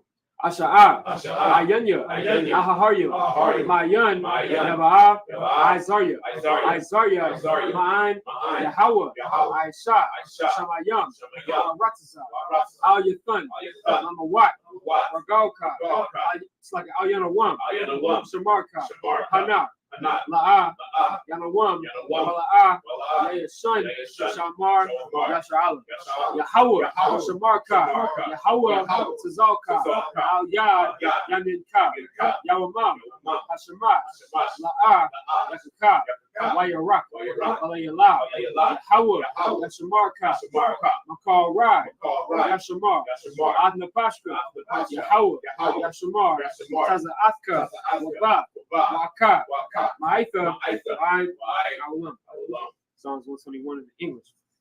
I will lift up mine eyes into the hills. From whence cometh my help? My help cometh from Yahweh. Which made heaven and earth. He will not suffer thy foot to be moved. He that keepeth thee will not slumber. Behold, he that keepeth Yashala shall neither slumber nor sleep. Yahweh is thy keeper. Yahweh is thy shade upon thy right hand. The sun shall not smite thee by day, nor the moon by night. Yahweh shall preserve thee from all evil. He shall preserve thy soul. Yahweh shall preserve thy going out and thy coming in.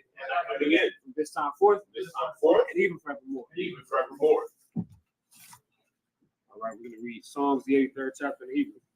Alahayo, Aldam Yalaka, Al Takarash, Al Tashakwat, Al Kayahana, Awayabika, Yamayawan, Ra'ash, Alamaka, Yarayamba, Sawada, Wayatha, Yaitazawa, Al Tazapawanika, Amarwa, Lakawa, Lakakidam, Magalia, Wala'a, Yazakar, Sham Yashala, Awada, Kaya. Now what Aitazam, it's like Labah, Yakadwa, Al Yaka, Arya, Yakarathwa, Ahalya, Adawam, Washma Aliyah, Mala Abba, Magaria, Labah, Rama 1, Rama Lak, Other Shah, and the Shabia, Tazawar, Rama Shawar, Warawa, Imam, Ayawa, Why, Vanilla Watts, Salah, Aishalaham,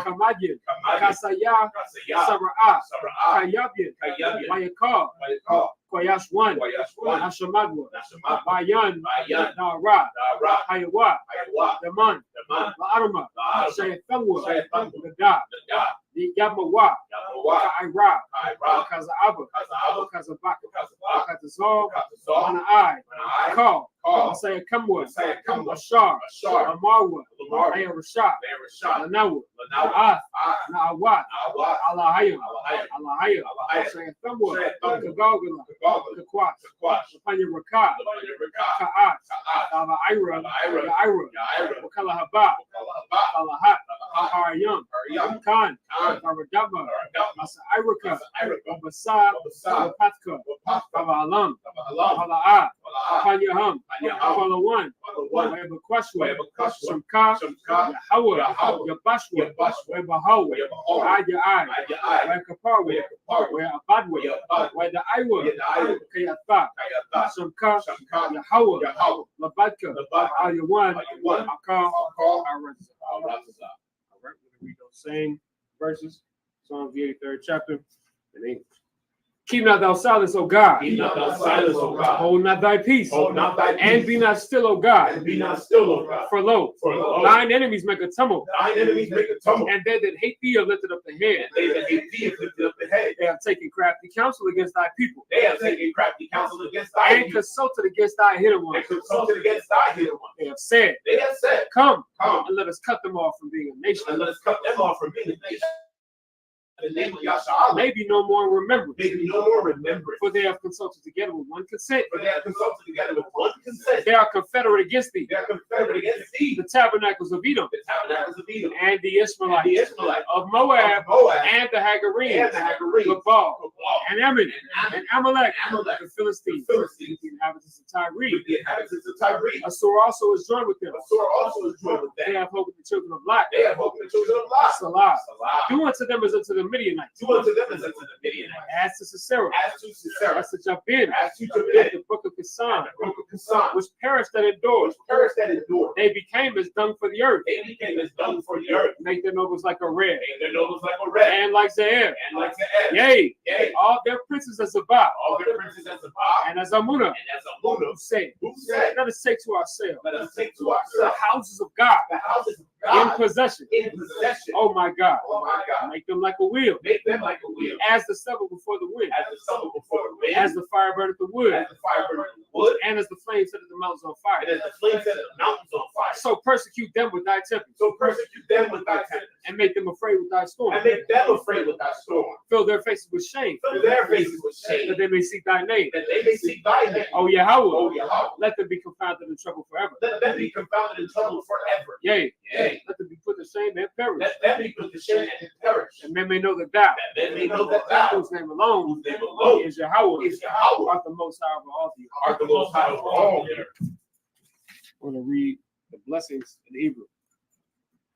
Barakatah Yahweh. Barakatah Yahweh. Wa Yahweh Shai. Wa Yahweh Shai. Wa Ma'ika Allah. Wa Ma'ika Allah. Wa Lahayim. Wa Lahayim. Wa Tazab Yah. Wa Tazab Yah. Allah Wap Yahana. Allah Wap Yahana. Allah Wap Yah. Allah Wap Yah. Asaranyo. Asaranyo. Apatazayanyo. Apatazayanyo. Apayayo. Apayayo. Slaki Waha Watya. Waha Watya. Yahweh. Yahweh. Ba'ashem Yahweh Shai. Ba'ashem Yahweh Shai. Wa Raman. In English. Bless you, Yahweh. Bless you, Yahweh. And Yahweh Shai. And Yahweh Shai. And Michael. And Michael. And the angels. And the angels. Commanding General Yohanan. Commanding General Yohanan. The generals. The general. The captains. The captains. The officers. The officers. The troopers. The troopers. And the sisters. And the sisters. Yahweh. Yahweh. In the name of Yahweh Shai. In the name of Yahweh Shai. Thank you so much. Thank you so much. All right. Y'all can be seated. Yeshabim.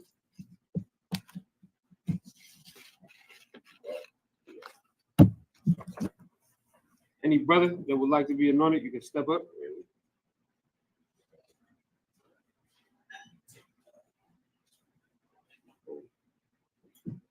I got it.